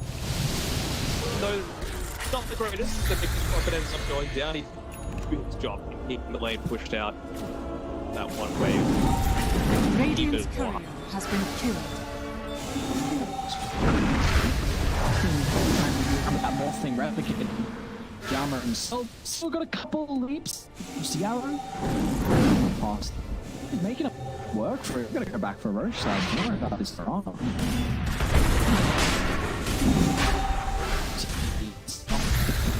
XM changes. Actually, I should say, I'm not sure he had BK already queued up. He's going BK net after that death, so it might be a little bit too late though. Coming out of that last top fight. Very much in the advantage now, getting the third Roche of the game. And he's got the Scepter. Who needs to buy a Scepter if you can just pick it up from Roshan? Also gets the Ages and the Cheeses, you know, from CSJ. The biggest thing. Might look like his net worth is a little bit inflated, but the way that Ags is still a good 10,000 net. Just gives him the benefit of CSJ. 7. Dire's top barracks are under Giving attack. us some stuff. Let's take a look at this stuff. Echoes has had a double take now. Damage in fact to the team fight. We're seeing that be the case at the arrow. Extra side and we're ready from Jeremiah's position. Try taking care of Inslee. Can we take that off? The outside kick. The ultimate Inslee mitigate thanks to Star and Darby. Come big force the bottom. Go around from Dyer, but it may not be enough. It's Redding firmly inside the base, swarming down the members of Outsiders. And then reset the glitch that the Timber saw will be fed to the walls. There's no escape from CSJ. Trying to get more. I was wondering if Morphling might that's the reason behind this push forward. He has the sprout available on Nature's Prophet, and Morphling's Radiant's bottom tower ineffectiveness is under attack. in that team fight was that he kept walking back into the area around the sprout. even though the Sprout had already been used, or the Nature's Call had been used. So we would actually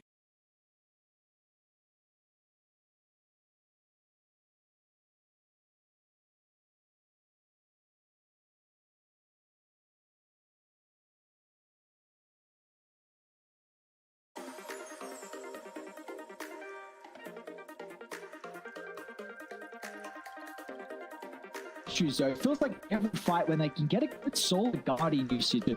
Oh, Inside lane, missing exits. I'm glued to the pavement. Between the lines, I'll keep my gaze straight ahead as the last stop flies by. No more waiting for the gun to fire. No more walking through revolving doors. I've gone around once, and I don't need to go around anymore. It's time to break away. Forget your sober case. Stop dwelling on empty words. Stop stalling in the doorway. Cancel the cruise control. Switch it in the manual. Don't you wanna feel right again? Don't you wanna feel whole? Don't you wanna feel?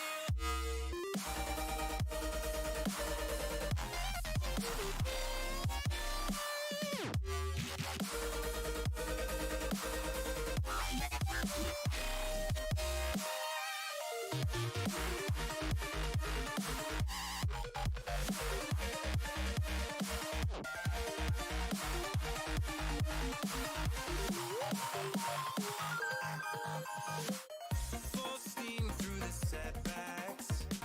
You can't win them all, but I'm proud I tried. I'm glad we had a dialogue. It's good to shape the mind. Speeding up the pace, turning up the heat.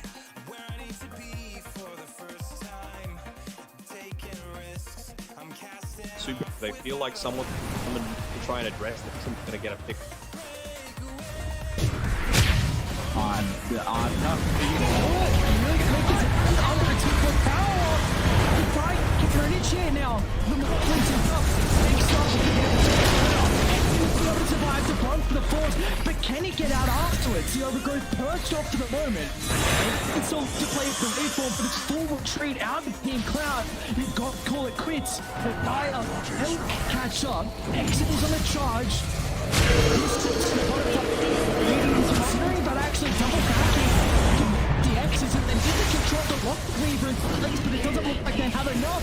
XS A-OK, and he's actually able to go up, and the rank bricks is out raiding. They're in shambles. They need to cut their losses, but it's the cords that are going down instead of the swords. As outside of China, all of their moves from Jump, a 5-back out of Murana. This is opportunity for them to look to get some objectives. Radiant's top So tower is worth under it. attack. You can see he's already right up there in the tier Radiant 3 tower. structures Starting are to get the rat Dota happening again. And it was ballsy play. I appreciate the fact that Radiant's they went middle for it, tower but is just under little attack. things like using the Wrath of Radiant's Nature, top not the tower team has fight, fallen. but to stand around those Radiant's tier middle 4 tower towers has instead. fallen. That's a clear up the Radiant's street. top Little barracks things are like under that attack. set outside of your fight. Radiant's top Man, barracks this has might be fallen. Radiant's top barracks are under Actually, attack. Radiant's top barracks. say Radiant's even middle tower fast. has fallen. Radiant structures are fortified. Radiant's middle barracks are under attack. Guess it couldn't force any creeps to face either. Radiant's middle For the lost has fallen. barracks on bottom though, so I don't Radiant's think bottom it's gonna tower stop them. You're going to try and use the barracks alive. Mercy comes in. He's going to try and follow up as well. They're targeting down the next to the room, but the overcook just finds valuable seconds to reposition out to the side. Aven's okay, and they're just buying time. Look at that, the buildings are falling. Range barracks fumble, right click, water's going to drop as well, and all of a sudden, Cloud have to make it creep. You need to get them kills, you need a bottle. All they get is the Mirana, that's not enough. Not enough. I have to imagine, I'm pretty sure these last two, because I haven't seen Ant actually use that ultimate. more Aghanim Scepter buff onto anyone. He doesn't end up using any of the spells, right? So important to reduce the amount of damage that he's able to output. Nothing like that on him at the moment. Even if he went into the Primal Beast, gives him a little bit of confidence to stand in the middle of his team fight. Feels like that's not it. Territory. Operation. I think back. 9 here and 6, I don't blame him. Mojo pumping through the veins on Andy. It's enough to be able to close this game 2 out. It would be crazy. Forcing us to a victory.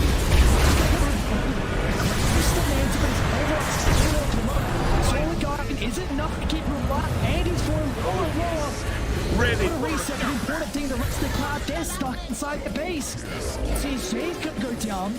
They lost the Tusk as well. And already, what's the call now? Around. He's got Satanic, but he used it and then waited all the way. So now that damage it makes a simple run, but it does do basically the same effectiveness as it. He's also got the weapons off to be able to play around with. I don't think a Tusk can defend Ace on his own. No one's swing base as well. They've got multiple wards inside there, so they might be a little bit cautious. Poor Tusk playing base defense right now. Someone's going to see them. Hex all over the Eddie. He plays away at the exact same time. Once enough that they'll catch up to Butterfly Vect, they will catch up to the Dawnbreaker. Let's get the buyback as well. They're going to have to do this 3v5. The high deep against the Wiggins. They're not get this. He's going to have to make the jump straight on top of him. Nature's Buffalo. Once again, they're able to secure the kill. He's going to buy back to be able to rejoin. Gorgeous when this fight goes on. He's going to collect the Morphling as well.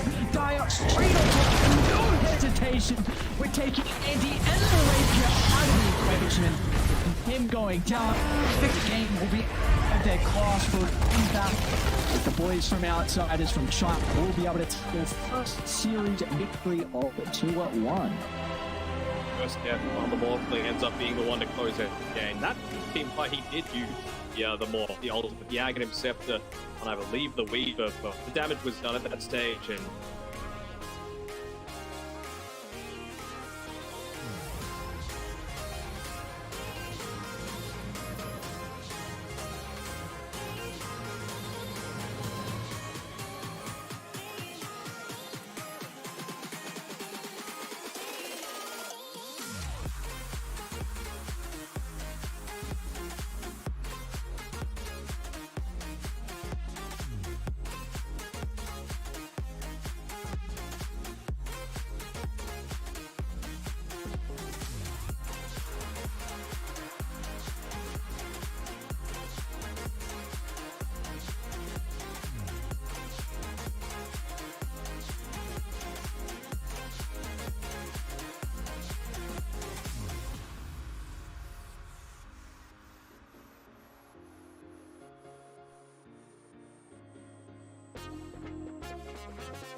Radiant's middle barracks are under attack.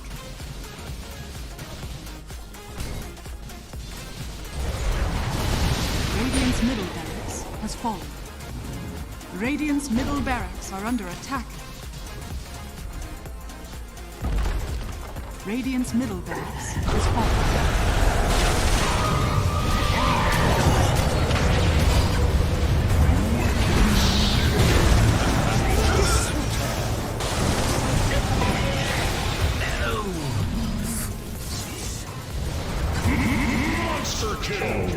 Dire's top tower is under attack.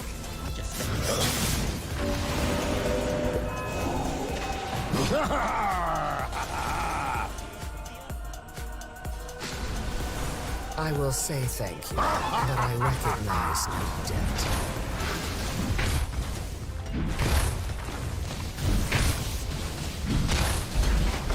Radiant's bottom tower is under attack. Radiant's bottom tower has fallen.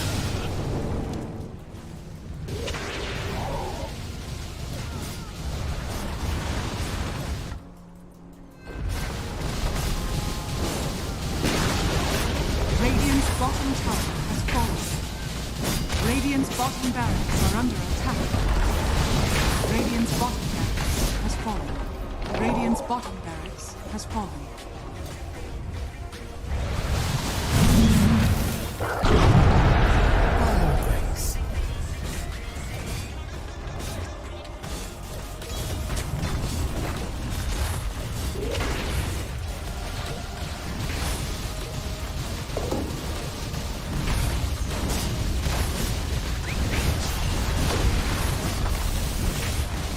Radiant's middle tower is under attack. Radiant's middle tower has fallen. Radiant's ancient is under attack.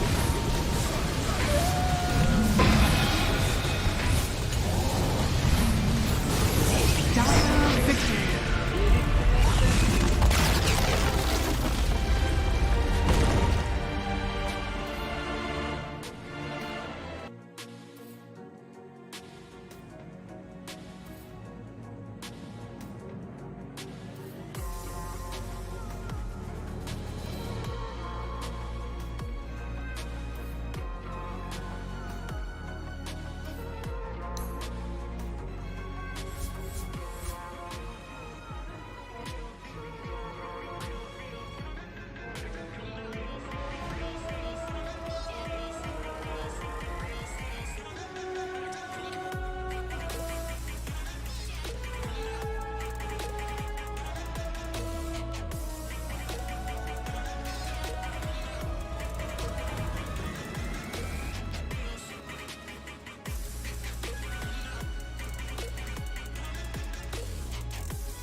Dire team pick.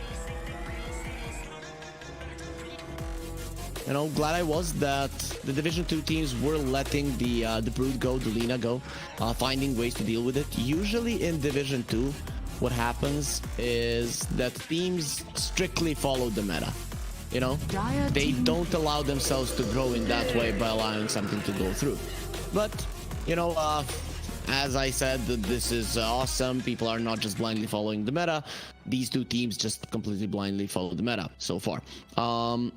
When the DP gets picked up, usually we see something like a tiny follow-up, Triandore, a Clockwork, which are already banned out. Tusk could be another approach from Rise Esports. Let's see what they played in the DPC so far. So with And you and I, we got history, yeah. Wherever love flows, there is also tragedy when we're in too deep. And you and I, we got history, yeah. Go look in the mirror, say, hey, I'm sorry for all the pain. I'm sorry for all the pain. Go look in the mirror, say, hey, I'm sorry for all the pain.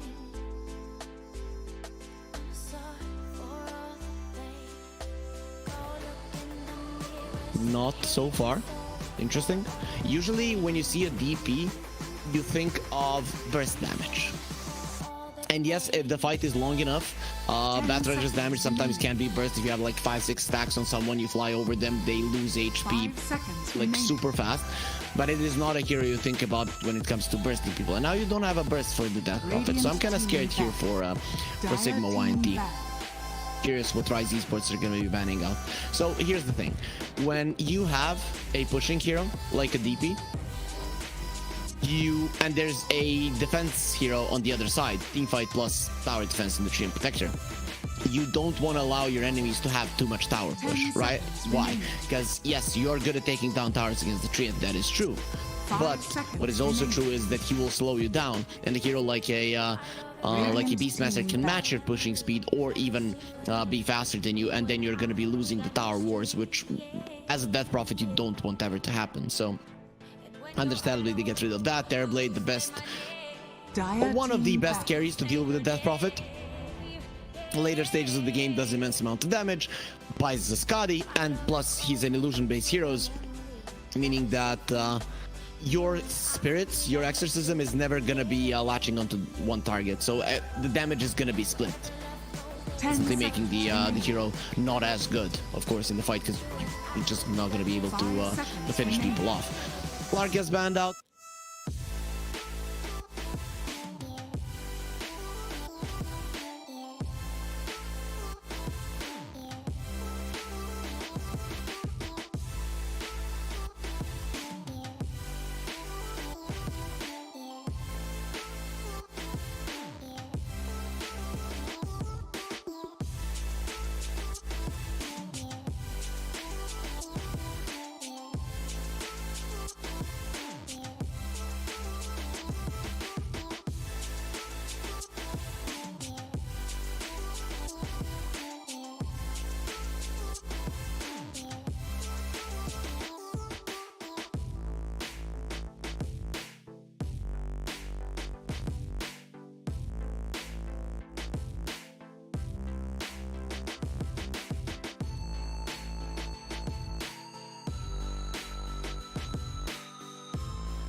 I'm a bigger fan of the Tusk mid, especially against the against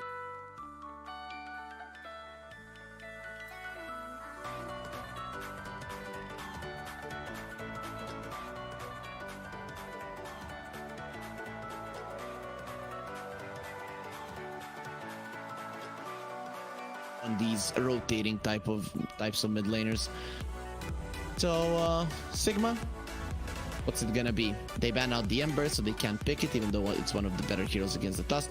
This could be a Pango game if you want to put an offlane bad, but I'm pretty sure you're gonna be picking up a 4 and a carry right now. It's the best thing, so that you can actually see what you're gonna be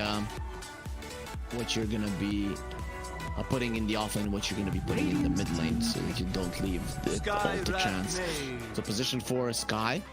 Fine, a lot of damage, burst for the Death Prophet. I like it, actually. What I don't like is that every single one of the Rise Esports heroes likes to get clumped up together, so maybe your Mystic Flare isn't gonna be as powerful as you would want it to be. Plus the Snowball save is very, very easy to make against the Skywrath Mage. Not easy to make against the Vat. People tend to forget, or maybe they don't even know, you cannot Snowball a lasso target, so do not scream at your teammates if they are not saving you. Shadow Fiend comes out. That's a safe lane Shadow Fiend, I'm gonna assume. It's burst damage, physical and magical in both regards. Seeing the heroes of Rise Esports, they're not too high in armor. Death Prophet builds into armor, Tiny gains it through levels, but overall they're quite nice. Ursa is a perfect pick, like completely perfect pick. The only thing is you can maybe suffer in the lane to the harassment of the Sky, to the harassment of the Bat if it is an offlane Bat, but overall throughout the game Ursa is perfect. You're building to a BKB, you're not afraid of the Requiem. Even if you don't have a BKB, you do have the status resistance to not get feared too far away. Once you get on top of any ranged heroes in Ursa, he's a goner. You have a way to remove the overgrowth, you have a way to remove the napalm stacks just with your innate ulti, so I'm liking it. It's a great pick. Even the ultra late game, you know, the Ags territory and stuff, you just counter everything other than the Silence of the Skywrath Mage, which is probably going to be one of the biggest spells for the Ursa. Loving esports, Rise Esports draft so far. So right now, we are seeing the bans that are good against the Ursa in lane. You don't want your Ursa to suffer. If he has a good timing on the Battle Fury, perfect timing would be 11:30, I'd say. Good timing is 13:30. You know, anything other after that is a little bit too late, but still doable. But if you have a really good timing on the Battle Fury with the Ursa, you pretty much solo win this game, because every one of these heroes dies once you jump on them, even with the living armor there to help them provide a little bit of defense. They do ban out the Undying, which I don't know if I would like it for Ryze. I'd be cool with something like a Crystal Maiden, you know, something along those lines that just runs forward, enables the Ursa to be aggressive in the lane. Just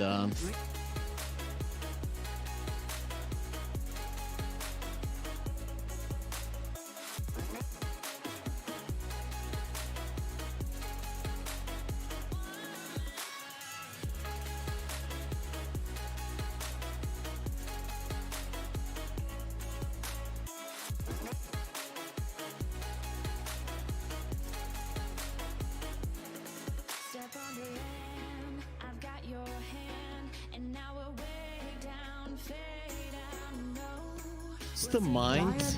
Right now are a couple of things. Centaur, they have played it in the past. Okay, there it is. Well,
Wizard, what do you see as you twist the tiles beneath our feet?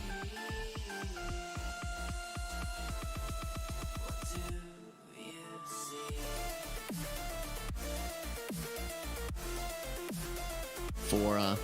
For Sigma. So why is Jakiro good then? Well, first of all, he's one of the tankier position 5s in terms of HP, right? And he's very good when people are running in. You have two very good heroes when people are running in on supports, both the Tiny and the Jakiro. I like the Tiny in position 4. Laning phase wise, you know, you do well against the bat probably with both of these, but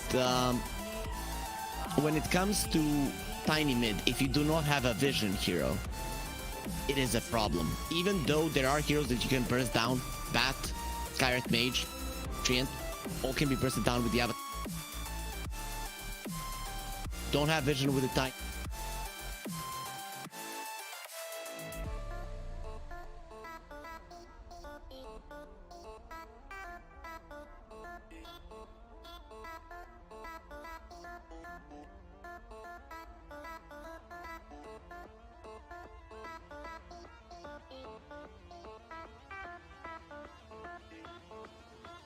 Looks like it can go the distance and can win this game. It only leaves us with kind of a thought: how do YNT, Sigma YNT, excuse me, win with their lineup? Only simple. It needs to be a good game for the bat. But you know, we are gonna be getting into the game in just a couple of seconds, guys. But before that, we're gonna hear a word from our sponsors, EGB.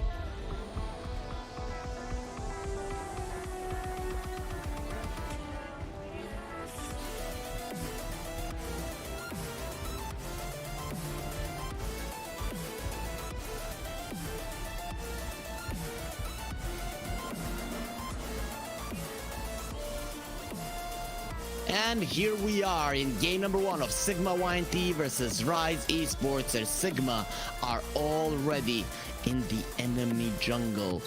In their triangle, they've overtaken this one, having the tree and protector. You want to protect your trees, but Rise Esports, they're not coming over. YNT, they might just wait here for their enemies to come with a triple raise, with a hoof stomp. Yeah, whoever comes first probably isn't getting out alive. But again, when it comes to a longer engagement, into an avalanche, into a dual breath, I wouldn't want to be in their skin. Let's see, Violent waiting for the tiny arrow is running in, and there's gonna be a lot of damage going towards him. Double raise, triple raise, an arrow. He gets 3 people inside of the avalanche, but no one cares. Sticks and stones may break our bones, but they won't even do that, because they will take down the tiny, so no stones here are gonna be left alive, and that is gonna be the first blood for Sigma. Nicely done for sure. Shards were well placed there from the Tusk, but doesn't matter, it was way too late. So you sacrificed your trees. This is something that we see a lot in games in Eastern Europe, in particular, teams going together with the to the lane where the treant is gonna be to take down the trees, because you know that the other team might be defending it. Well, here it's not gonna be happening. It is the Skywrath Mage that gets the kill. So Queasy, we'll see how well he uses that one. He's already bringing out an old talisman. This is big.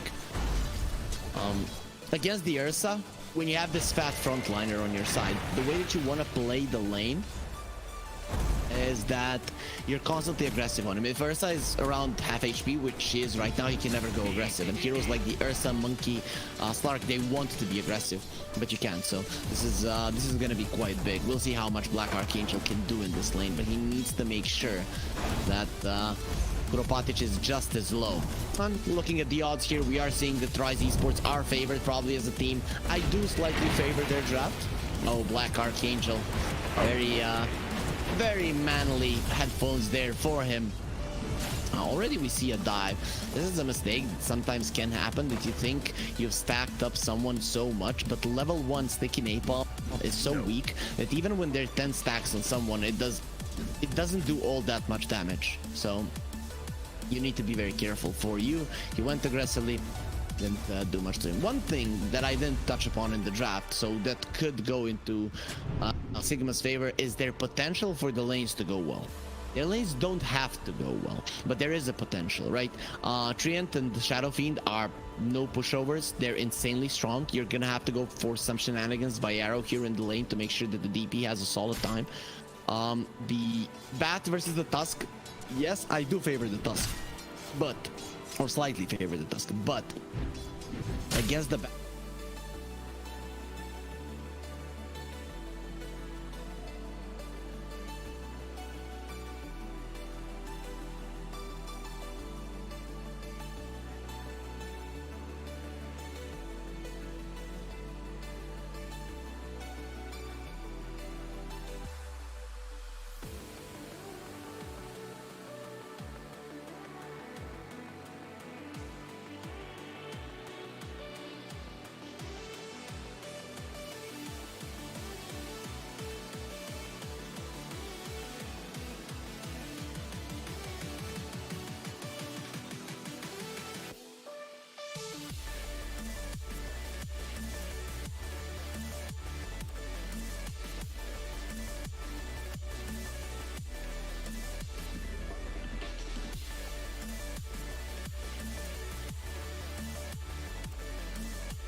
continues to go super well for Sigma.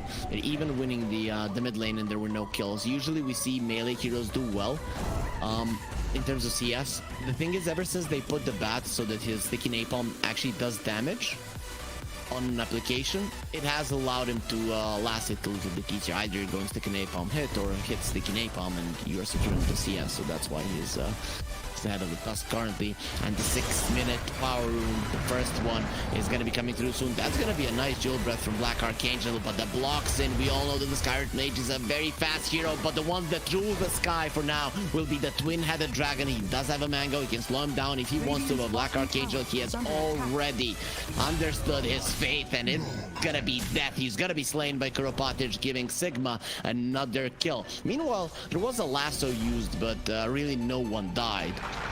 So it is currently Arrow that is in trouble. One raise, one hit.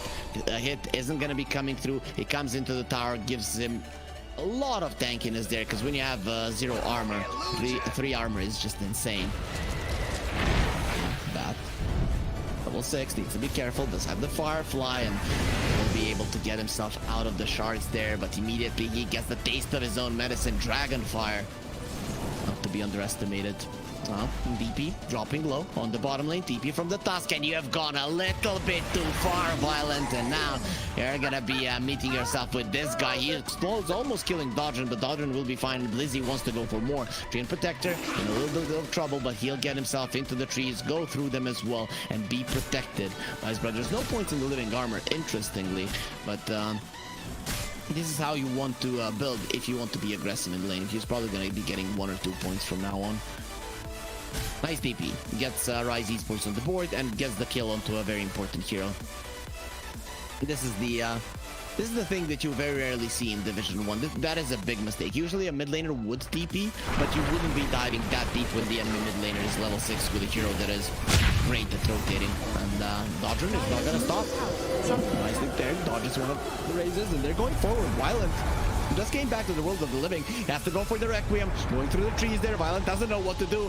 Please don't kill me. I'll give the souls back. I'll give them all back. And yes, you will. But not the way that you want to. Finally, the bat does come over and finishes off Dodgerin. But it is going to cost him Violent's life twice in a row. So it's going to take some time to build up the souls. But it seems like, at least for you, will be getting himself 2 kills. Gets tossed away. It still won't help Arrow to survive. Blizzy, he did get a kill there in the back. And that's one more hit that will get the kill to this guy. There's just so much action happening around the map. Parasite, he wants this Skyrate Mage, won't be able to get it. He has been bullied, annoyed by this Skyrate Mage over and over again. He just wanted to pay him back. Centaur, almost level 6. That's why Dodgen is coming. Shards are gonna be off the mark. Kuropatic is alive. I like this. I like the start of the game. The Centaur, though, a little bit too strong. If I would be Rise Esports, I would be a little bit afraid. So the SF, it used to be so when he had like 36 souls to farm up. If he would die twice in a row, that would slow him down immensely. Now, considering that you only have 20 souls to farm up, if your spell is maxed out, of course, which currently it isn't, it's not that big of a deal, really. But this hero used to be good at catching up, but he would suffer immensely when he died. You know, dying in the laney phase as a carry, especially to mid laner rotations, isn't the worst thing in the world. Obviously, you wouldn't want it to happen. For you, goes for a TP out, but all of the stuns were already used, so a bit of a mistake there. They do use the Stampede and are chasing down the Ursa, but seems like he will be okay. There's just so much action happening around the map, so I really have to praise our observers who are bringing us every single little detail that is happening on the map here to our little screens, or maybe big screens if someone is using them. So, Bottom Tower will be dropping down. Nothing the Treant can do. Only 1 point in living armor. You're not going to be stopping that push, and it is going to be the tier 1 on the bottom lane down.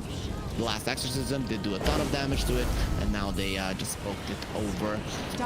Batrider, he wants the rune, gonna go for the illusions. He does deny their understanding he's not gonna be getting it, and of course, against the bat, you want to have that illusion. Shards will miss, meaning that for you should be okay, especially with Violent coming over. Black Archangel, he has to think twice before thinking he can deal with the bat, and he does pull himself out. Dino Zavrik is is hiding in the trees. He understands the potential of the dive. It is not gonna be a hood for Kuropatic. He wants to be able to make plays. And I like this more. I feel like it's super greedy, even though all Centaur players do want to get the both items.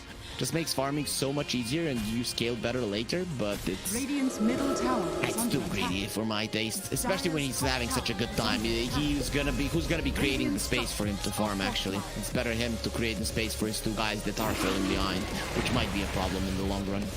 So second exorcism being used. The Ursa is still in the top lane. He doesn't want to leave. He wants to defend that tower if he can. Living armor level 1, just the amount of armor it gives, it's not that high. It's gonna be expiring, so this tower will be hurting.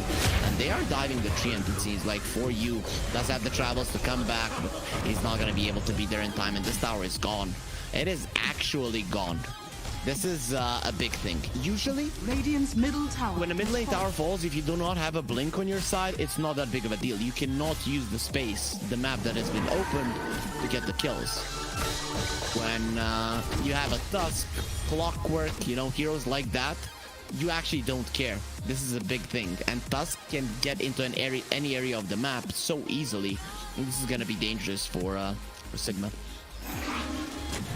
Radiant For you, normal items on him, nothing too big there, but he now needs to start working towards his BKB. Most likely, I would say that he has to get it. Even if you get a blink, there is gonna be an ice path, there is gonna be an avalanche, there's gonna be way too many things that you need to be dealing with. So you need the BKB.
The Eastern European DPC hadn't for a very long time.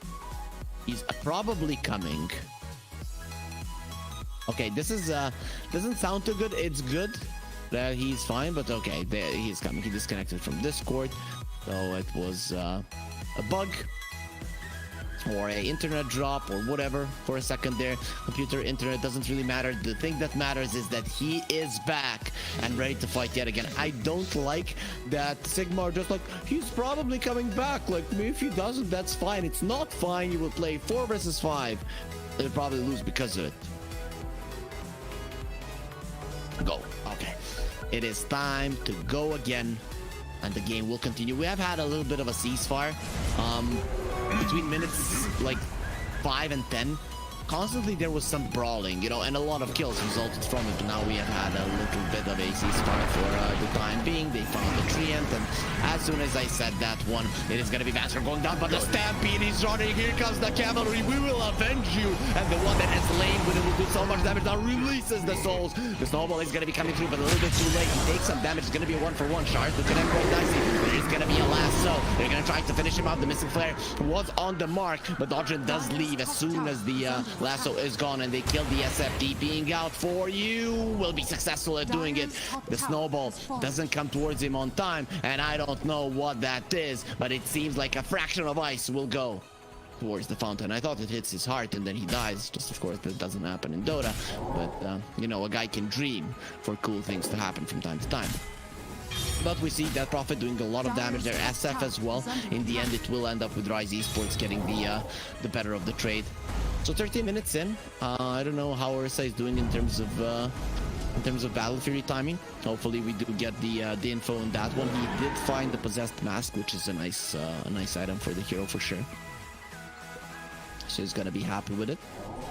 Jakiro has to fluffy hats, understandable. You're gonna be building into a 4-star, that's the first thing. The second, you are playing against mostly magical damage currently. You're gonna be dealing with physical damage of the SF later on, but that's not that big of a deal. You need to be surviving the magical burst, and you need the extra HP, so I like it, right? If you look at Heroes of Sigma, even the SF currently, his main damage output is the is magic.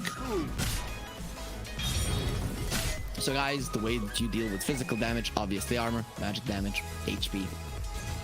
No surprise there, very easy for someone to guess what they need to do. Ursa, one more item until he get his Battle Fury. It's gonna be like 14-13 minute Battle Fury, maybe 15-minute one. The timing, not ideal, but he did buy the phase boots, you know, he did buy a couple small items before that one. Speaking of, there's a big item coming out right now. Can they kill Dodrin? Stun into Silence, into Mystic Flare. Yep, this hero is dead. The damage output of these two is just insane, and this is something that Rise Esports are gonna be having to deal with. Now Rise, they have to play together. They've taken down the towers, right? But they probably should be looking towards Roche, because teamfight potential on their side, it's pretty good, especially with the Exorcism. And you need to be together, one, to get the Ursa in a good spot, two, to not to lose your heroes. Black Archangel will get the Ice Path up, but not gonna be, you're not gonna be putting out that fire. It will continue to burn. In the end, Vanscore actually gets the kill there with the Nature's Grasp, something I wasn't expecting, but it does come out in the end. This Blink Dagger for Kuropatic is such a huge timing for YNT. So Ursa needs a lot of time. He didn't have a good lane, right? He had a good lane on the center, which is what we said, Sigma, they need to have solid lanes. Their lanes could go well. They did go relatively well, not perfect. They did go.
Right? So there was no way you get out of that one alive, though he should have been aware with the bat running the way that he had it. He needed to play a little bit more to the right there, but in the end not gonna be doing it, so he's down. Violet going for a Manta. There is a lot of things that you can remove here. Silence from the Death Prophet, the spells from the Jakiro, that is pretty big.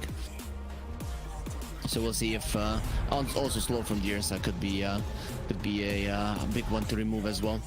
Usually we see Dragonlance BKB on these SFs, but he decides to take a little bit of a different route. It is good to push out the lanes as well. Rise though, led by Arrow, going in. as he would say, Tiny coming in. So who is he gonna find? Dodgen is gonna be going first. The exorcism gonna be used, thinking maybe of the tower. Vanscore jumped on. They have the blink daggers, and they probably have the kill immediately into the Roach pit. They don't care about the tower. This is a big Roach. If they can take it 25 seconds without the biggest AoE lockdown on their side. And yeah, the damage is just gonna be stupid strong there, coming out from Rise Esports. Exorcism plus Inertia tag team. I don't know if it was even used, but it's just insane. Ryu shows himself. Exorcism gonna be expiring. Dodge run. He's running forward. Be careful. Blink dagger is there. Snowball. He stops the TP up for you. He does have the uppercut as well. Keeps him in the shards. Doesn't have the Firefly any longer, but he has the BKB and the last one. The missile player coming over, but they have the mech to keep him alive. Boost off is gonna be amazing with the double edge. Does finish him up. Blink in from Arrow now, and you're staying so long in that fire. Macro Pyre burns even a tanky Centaur. He cannot survive through it. Hiding in the trees. Queasy will get found. He doesn't have his ulti. Yeah, does have the other spells, but it is only a matter of time before he falls. 18 seconds before his TP. He can never hope to live that long, and into the woods there are hungry bears ready to finish you off. It is gonna be a 2-for-1 in favor of Rise Esports now with an Aegis. YNT have to be careful how they engage. So Ursa finally has gotten to the top spot of the network chart, and this is what is scary. This is what scared me ever since he was picked against this entire lineup of Sigma. Once he gets a BKB blink, if he's the one starting the fight, you cannot kill him. He just jumps in, pops the BKB, and starts going ham. It's one of your heroes dead. Let's not kid ourselves. Tusk also has the blink. I've already talked about it yesterday. Blink on the Tusk, it is a defensive item as well. Not only because you save your teammates, but also you're not using the snowball to go in. You're surprising your opponents. You're leaving the shards. You don't have to snowball immediately. You can pull out. They're in the shards. Your team, they're coming over. Then you engage, and you always have the snowball to save yourself if need be. That is how you can utilize the blink as a defensive item, despite not having a BKB. Sometimes it backfires if you play overly aggressive, if you think that you can burst people down, and that is not the case. But when you have the Ursa, you don't have to do it, right? You jump in, you uppercut punch someone, shards, get out. They cannot turn on you. Or if you see that it's trouble, you go for a snowball then, and then you wait 3-4 seconds. Your team has the time to react. There's obviously no blink, but the Tiny does have one. So, 12 to 11. The gold lead, still negligible, actually. So it's not that big of a deal. What is a big deal is that the BKBs are gonna start coming through. Ursa, DP, and the Tusk, and you're playing against, again, mostly magical damage on the enemy side. So you had your timing on Sigma, and it didn't work out too well. The Exorcism comes out. It is a level 2 Exorcism. Go out, my pretties. Lizzie. So the Sister Cropatage goes in onto the Ursa, does use the overpower, but it isn't an easy hero to kill. They're trying to go for the Death Prophet, but a pause will come over. Who was disconnected? This is gonna be the Skywrath Mage. So hopefully now they know what's up. But for you already popped the BKB, you lasso the Ursa, that would be pretty bad.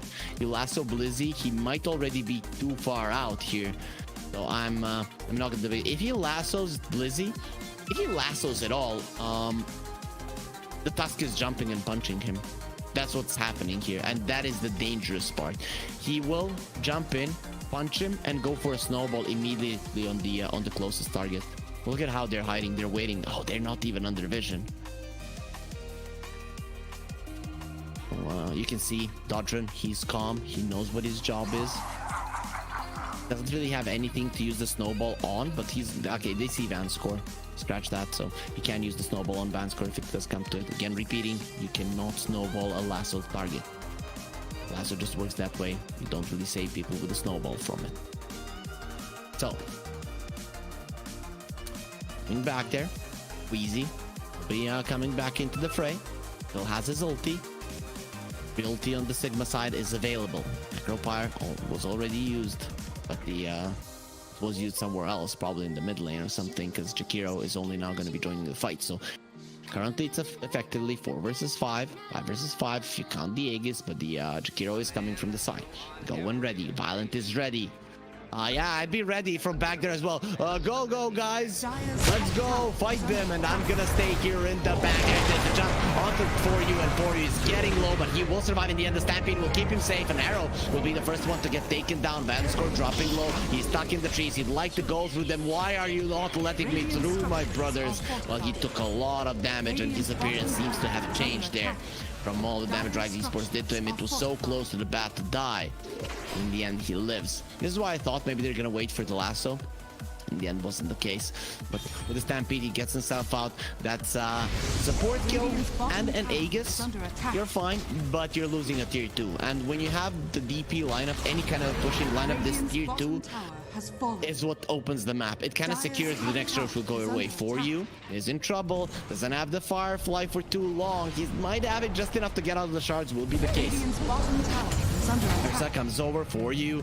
Is in a lot of trouble. BKB gonna be used, but they have the Force Staff to keep him safe. That is a 9-second BKB from the Ursa. It's gonna be lasting for a little bit longer, but double Force Staffs. One on Kuropatic, one on Queasy, and the double off lane. They know just how dangerous this bear can be. Laning against him for the entirety of the game. You understand the dangers. You pull your teammates out. 9-second BKB out. That is actually big for Dino. Kuropatic, Force Staff in front. He's gonna get the stun onto the Jakiro, and that is looking like a very dead Jakiro. No arrow, he does re-engage. That's gonna be another BKB charge for you, but he pulls in the Tiny, and this might be even worse for Rise. And they initially thought it was he will be surviving on the Tiny barely, but he throws a tree, and it's not gonna be enough there with the return to get the kill onto the Tiny. He lives through all of that. That is just the tankiness of a position 4 Tiny. 1700 HP this early on, and they're not done. They're chasing for more. They're mad that their Black Archangel was killed. And who is gonna be next on the menu for you? He does take up flight, tries to get himself away, will not be able to do so. Force Staff dead. He only finds the tree, and he might actually die because of that one. Yep, they don't get the big one. The Overgrowth keeps them in place, and they don't even get the tree. So nice attempt there from Rise Esports, but in the end, it cost them more than it has given them, because it has given them nothing. Sigma, they're not to be underestimated, you know, because that magical damage, it is still super high, right? So when your BKBs are down, you need to be very careful how you approach them. Dodrin still hasn't finished off his BKB, but that's why he TPs to the top lane to farm. But he's being hunted immediately. This is a very fast move. Dodrin doesn't have it, isn't even close to it. He'll get himself out for now. Patic will show himself, so now it's a little bit obvious that the Dodger needs to be careful. Going for the halberd on the center right now. If you're Sigma, you need to start itemizing against the Ursa, right? So 4 staffs, that's already nice, but the halberd on the centaur, that's gonna be even nicer. If you get the halberd onto the Ursa before his enrage, before his BKB, that's 3.5 seconds that he's not ripping someone apart. Plus, he's not gonna be buying an MKB, so any kind of evasion is gonna be nice. Ghost Scepters are gonna be big for sure, because Nullifier is a luxury item. SF finds a DD coming to the high ground. That right click would have hurt. Tiny knowingly links away. 8-second BKB on there, so still no bash. You would love to have it. The Stampede, hard to catch people with it. TP has a TP, has a 9-second BKB. Can come to the top lane to defend it. They don't have a glyph, but they're coming over with the smoke just in time. Good positioning coming up from the Skywrath Mage to be able to break that smoke. Now it is going to be broken. They don't know where people are. Jumping in completely, but look at the back from the SME. The Trigger Violet doesn't have a BKB, and he's going to be forced out with the Stampede. Violet is getting himself out. The Ursa has the blink, and Violet, you're no longer fast. Coming to the claws, no problem. High ground, I have another one there to deal with you, and he just stops, tries to go for the Requiem. Unsuccessfully, will be taken down. Rise Esports lose the tower, get 2 kills. One of them being the carry, the one that needs to win the game for Sigma. He's the only one that actually did damage there. That Death Prophet, I wouldn't want to be in her skin when she's running towards the SF. But in the end, they do bring him down. Those right clicks really did hurt. We are following Vanscore here with the trees. You know, nice nature. A little bit relaxing because we have seen battles, we have seen blood, we've seen tears. Oh, Vanscore is just gonna be there in the nature, going through the woods. We all know how soothing walking through the woods, maybe near some rivers, can be. Sometimes we need a little bit of it. Kuropatic gets the blink out. That was dangerous. Dodger almost gets the grab. Oryu is gonna be whipped there. Or Centaur has one. He is half horse, so obviously whips are gonna be helping him to run faster. This time around he uses it on the bat. They're not gonna be going forward. We now see the buyback status is there. Gonna be very big for the second Roche. Second Roche, guys, it's always two things are important. Who is controlling the outposts? Mostly the top lane, but the bottom lane outpost is important as well. Why? Because if you are Radiant, you don't control that one. Dire controls it. You are constantly gonna have to be pushing out the bottom wave. Then you have nowhere to TP to if your hero gets ganked. So suddenly you're the ones on the back foot. But they are gonna be controlling the outpost. The bottom lane is not close to their tower, not just yet. And they're waiting. The creeps are coming in. Rise Esports, now it's on them to wait. Get the buybacks up. You get the buybacks up, you can get towards the outpost there, get the fight win, and get the Aegis with an Ursa. Very important one. Shard on it. For the side of YNT, Shard, not that important. For Rise Esports, Ursa, you're just significantly stronger with the Shard. Smoke will be used. Rise Esports, they're seeing the bottom lane pushing further and further in. You know, even if you lose a fight, the lanes are going to be towards your opponent, so they can't get any of the objectives other than the Roche, and you're ready to buy back for that one. Currently though, only their supports have one. Going towards the bottom lane, hoping that someone is going to be dealing with that one. Arrow, did he show himself without any pings coming through? I'm going to say no.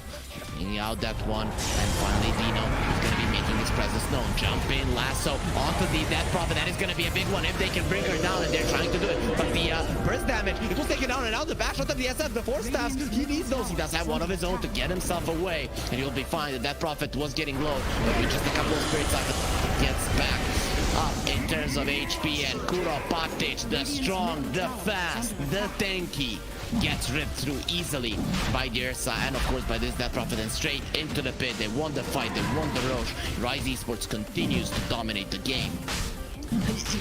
You can see that every single one of their heroes is contributing to a fight, whereas YNT are just losing some of the heroes. If that is the case, on the side of Rise, it can be Dusty that initiates, it can be the Ursa that initiates, it could be the Tiny that initiates. It doesn't matter. All of those initiations have something to them, right?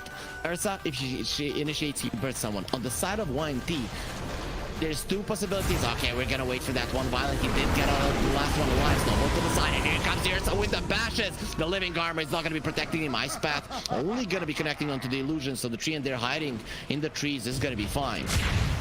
The only way you're really killing someone is lasso or a hoof stomp with a Mystic Flare. And the SF doesn't have the damage necessary. Oh, speaking of those initiation people, one of them is gonna be going down right now. You like the skies, but if you go too much up into the air, how are you gonna be dealing with the cold air there? Ursa does get taken down. It's gonna be nice there for them, but he's going for a Nullifier. We talked about it as a luxury item. Well, when you are this rich, luxury might not be a problem any longer. Still, it is the second Aegis down. You still have that shard, of course. No one can take it away from you. That's nice.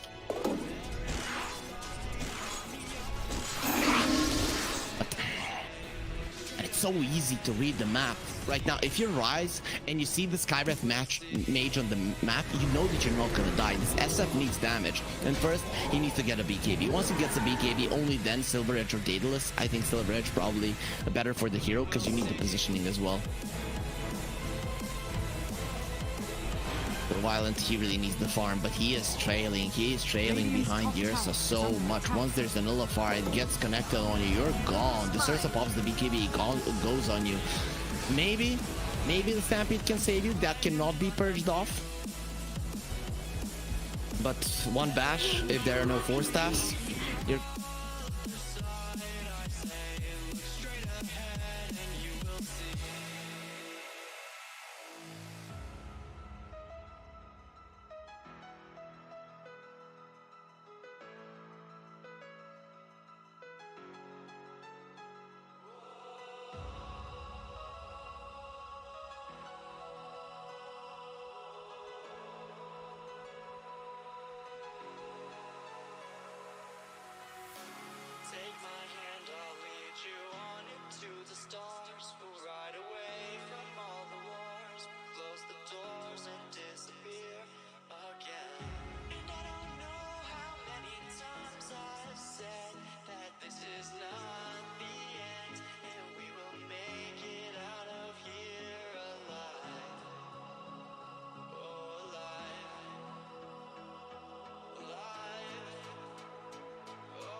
DSF is doing a lot of damage. Not if Dirsa has anything to say about it. Everyone is running from a mad barrier. They didn't kill the Jakiro. Tiny taking some damage, and now DSF is getting gone up. Here comes the snowball. We haven't forgotten about you, and he'll be taken down. Yeah, they're just focusing on him. Without him, there's just no constant output of damage. And Ursa, when he gets on top of someone, this is what you get. In the end, Arrow gets a double kill. A tusk comes flying over. Reminds us of a nice, cool scene from one of our favorite movies when one of the guys says, "Toss me," and then he just goes in, you know, crushing everyone. Kind of what happened to the Centaur here.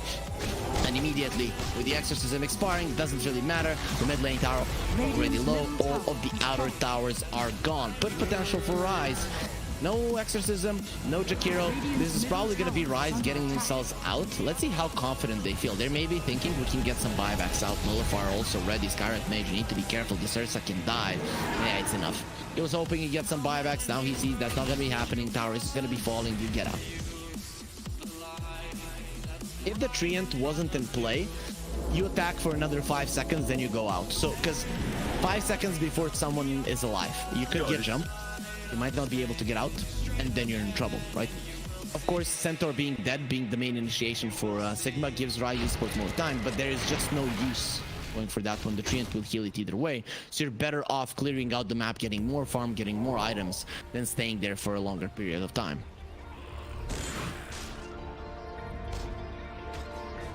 Essentially, you're not being greedy. So Arrow, he's very focused. You can see his eyes just going everywhere. He's looking at the map, he's looking at the screen, he's ready to jump. Dino, it looks very chill, right? He feels like he has won the game, and it does feel that way for Riot Esports. Now it's a mistake, right? YNT, they have to go for a smoke, first for vision. If you're going just straight for a fight, you're probably gonna lose the fight.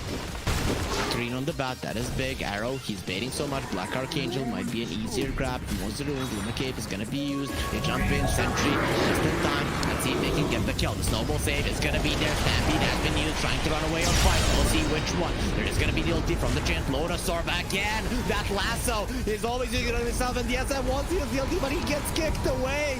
Kick the baby. That's what we're gonna be seeing now. And Violet, he stands his ground, but he can't do anything. Blizzy's taking 0 damage from him. He's gonna get frozen first by the ice, then by the snowball, and the chase is on. This time around, you're not going to be getting out of this one. There's the kick onto the Skyrat Mage. Come back into the river and get drowned. Queasy gets taken out. Dino is unstoppable, and this fight, with probably the game as well, is over. For you, he just can't get anything done, right? This Lotus Orb is destroying him. Tiny, always on point. Arrow was always a very mechanically gifted. Ever since I first saw this guy, I was like, yep, there's some merit to him. He even played Tour 1 last year, so the Winter Tour last year. He played a position 4 Pudge, and he did so well. Violent, he's getting out of well played. Doesn't matter, guys, let's go. We can do it. It's still not over. Even if we win this game, there's 2 more to play. Of course, that's meaning that you win the next one. 55 minutes in, it seems like the first lane of Rax will be going down. They're trying to get a tower in the mid lane as well. Blizzy with the exorcism. That's a lot of damage. Are under attack. Radiant's top But has fallen. they're gonna let it go. Roche could be up in a minute. If you don't lose your positioning, you cannot lose the game. And that is what's gonna happen every single time if you go for a smoke without having vision, right? That is why losing all of the outer towers is a problem. They're always coming from an expected angle for you. Jumps in, Arrow just knows the limits that he can get away with, and blinks out just in time. For you was a fraction of a second too late.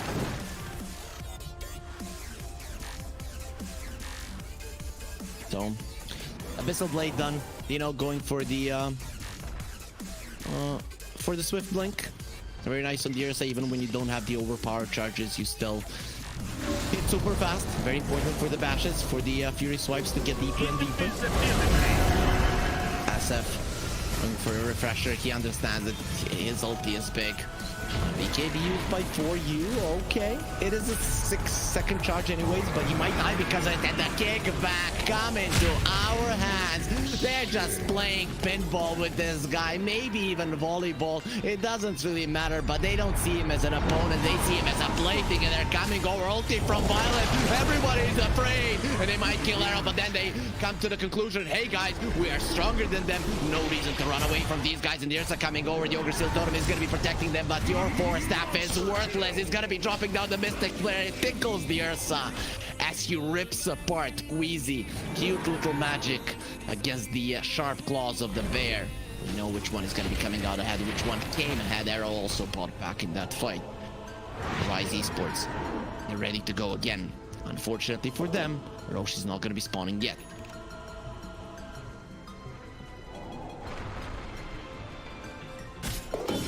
So Ursa finds a ninja gear. We'll see if that's the one that he wants to use. A Skeptic's Cap might be big, especially if you initiate with a lasso or with a hoof stomp. For those of you that don't know, once a debuff, that is a stun, slow, anything, gets applied to you, the first one, you get status resistance with timing. So first stun basically gets removed 30% quicker, 35, I don't know, 100% sure. And you also get the HP. So, Black Archangel in the Roach Pit. You cannot put careers in the Roach Pit any longer, so you use a Jakiro. Makes him go in the pit. Look at him. It's literally like he's punished. Like, go into the corner. That is your spot. You guys remember the scene from Rick and Morty? What is my purpose? You pass butter. Oh my god, Black Archangel. Like, guys, what is my purpose in this game? All happy, like, with his big headphones, and you're like, you stay in the pit. Oh my god. Like, yeah, is that why I practice the year after year to be staying in the Roach Pit, waiting for it to look at how sad it is. Everyone is hanging out, and then he's just waiting there in the corner, and he doesn't intend to move. He went to the bathroom, right? Just kidding, guys. You can't go to the bathroom during game breaks. During games, not game breaks, sorry. During the breaks you can. So, YNT, they finally get out of their base a bit. The ninja gear was given to the Tusk. He was already, you know, he knew boxing, kickboxing. Now he knows ninjutsu as well. So this guy, MMA on the Tusk. Not to be underestimated. Jakiro still in the pit. Maybe YNT, if they knew that they had a free kill, that would be nice. To take it there, Blizzy, not an easy one to kill. Butterfly on DSF, I like it for survival, but you're not gonna kill anyone with it. So tier 4 items gonna be coming out. Okay. That's a big one. Witch Bane. Not that big of a deal. It's not like we have any ghost setters on the other side. Is there anything they can remove? They could remove the overpower of the Ursa, but that's a low cooldown spell, not a big of a deal. Roach has spawned, and Black Archangel, he has done his duty for the Dire. Because of it, now they're gonna know exactly when the Roach spawns. Considering it was the longest Roach respawn, they would have had that info either way. And it is gonna be the refresher shard for a Death Prophet double exorcism on its way. Of course, you can have double the spirits like you would do with the Razor, have double Eye of the Storm. It is what it is. So Blizzy TP's to the bottom lane. The rest of his team is coming over. Dodger under the guise of the smoke there. They jump onto the high ground. They have a gem, but hiding in the trees. He's not gonna be spotted.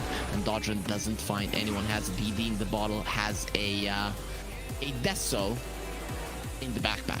So this guy can hurt. You know, those fists and legs, punches and kicks, they're not just for show. Has been killed. Oh, we can't kill the heroes, but we can kill your couriers. Hit them where it hurts. You know, if you can't protect the little guy, you know, the postman, how can you call yourself a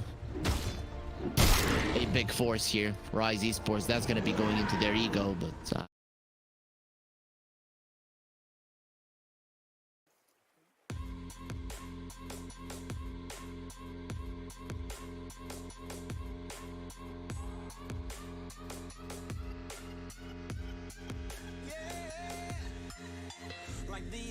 Girl, I know you, but you're everything I want in life. yeah, decides it is not a smart move and gets himself back since the Mantas to deal with the wave. They've only lost to tier 3. Sweet. Okay. YNT, sorry, Sigma YNT. They are holding.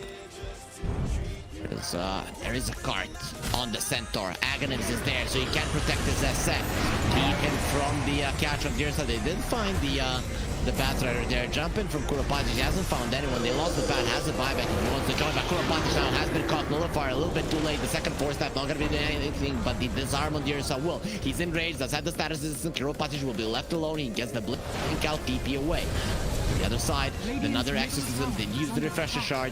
They are going for a push and are being really greedy with it. No Batrider, so no good initiation. No one to pull in. Jump in from the tiny. Immediately silence. Lotus Orb not going to be coming out in time. The stun is there, and he tosses two of the heroes. There's a card, but yes, I mean, just smacking them from that one, riding the card and just going forward to everyone. He's going to kill the tiny. Now going through Black Archangel. He has to kill the final. There's around the roar. How dare you kill my teammate? Spawn back on the bat. Not going to be doing anything with that one. The SF has been disarmed. He cannot attack. I don't have any weapons. I attack with magic, where they're gonna take that as well. But now going for him to violent. Is he gonna be fierce? No, he's gonna be fearing his enemies. But the BKB from Dodger, make sure that he gets kicked back. He's gonna get punched with his dying breath. He punches the SF there in his chin, and then the Ursa will be finishing the job. Dino is beyond godlike, got a double kill, still has Diego's force staff into the fountain. Mystic Player there as well, but he does have a cheese there on Blizzy. Lotus Orb to protect him, and this birdie is gonna be coming back to you.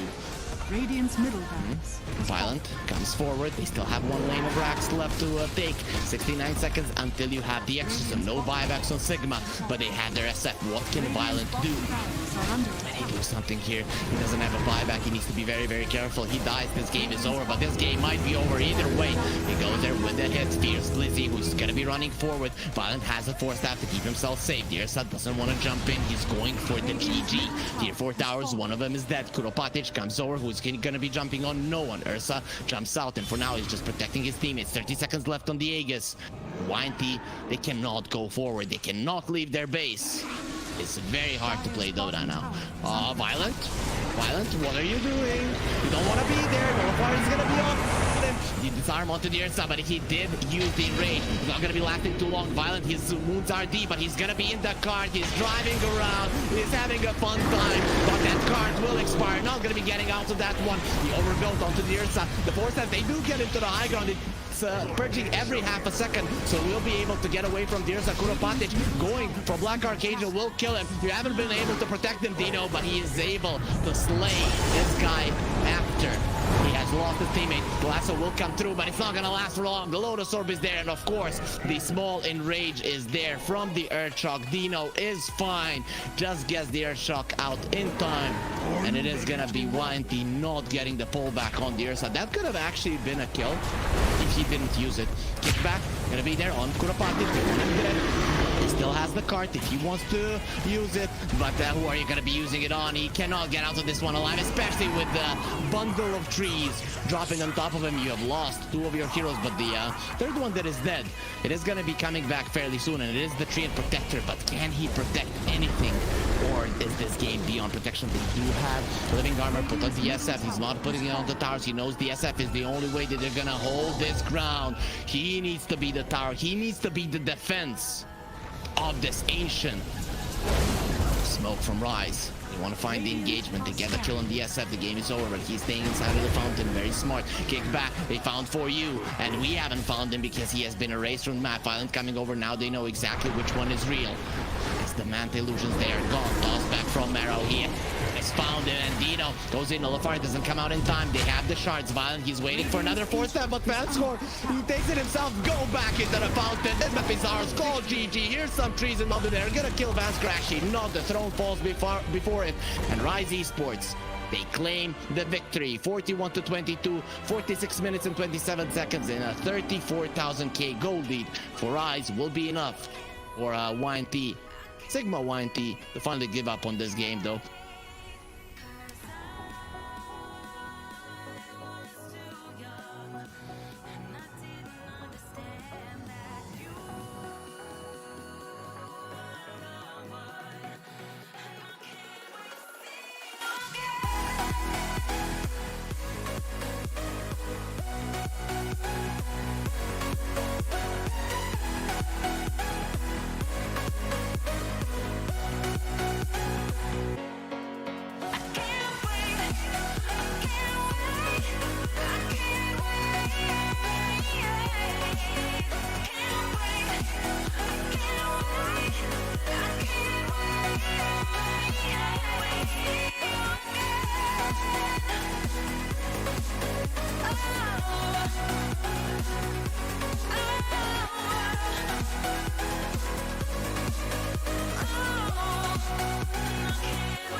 I'm gonna throw my memories away. Now I feel I'm done, and I am cursed by every day till my time is gone. I've never felt this way before, and now I know this all for sure. I won't forget your last betray. I'll never forget this day.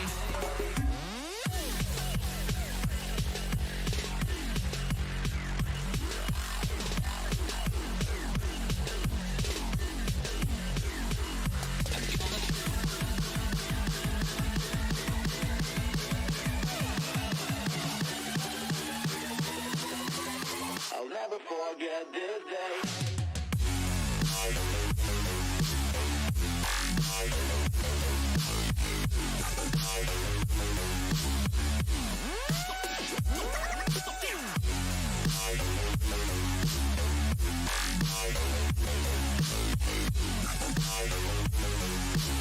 I'll never forget this day.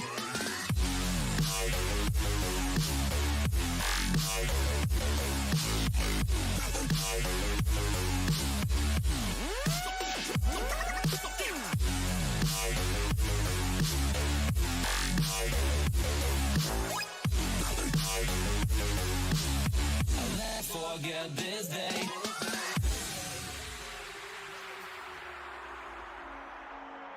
I'm gonna throw my memories away.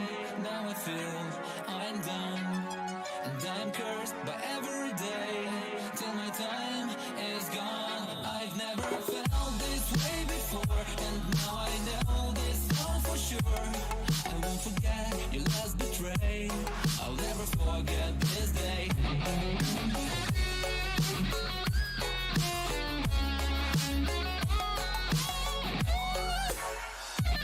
I'll never forget this day.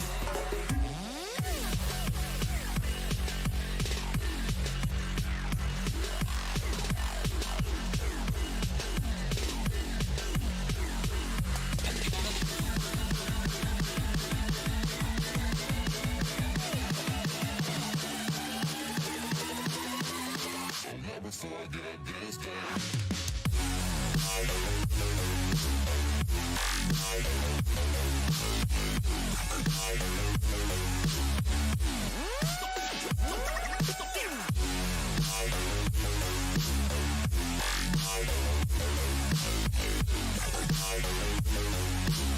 I'll never forget this day.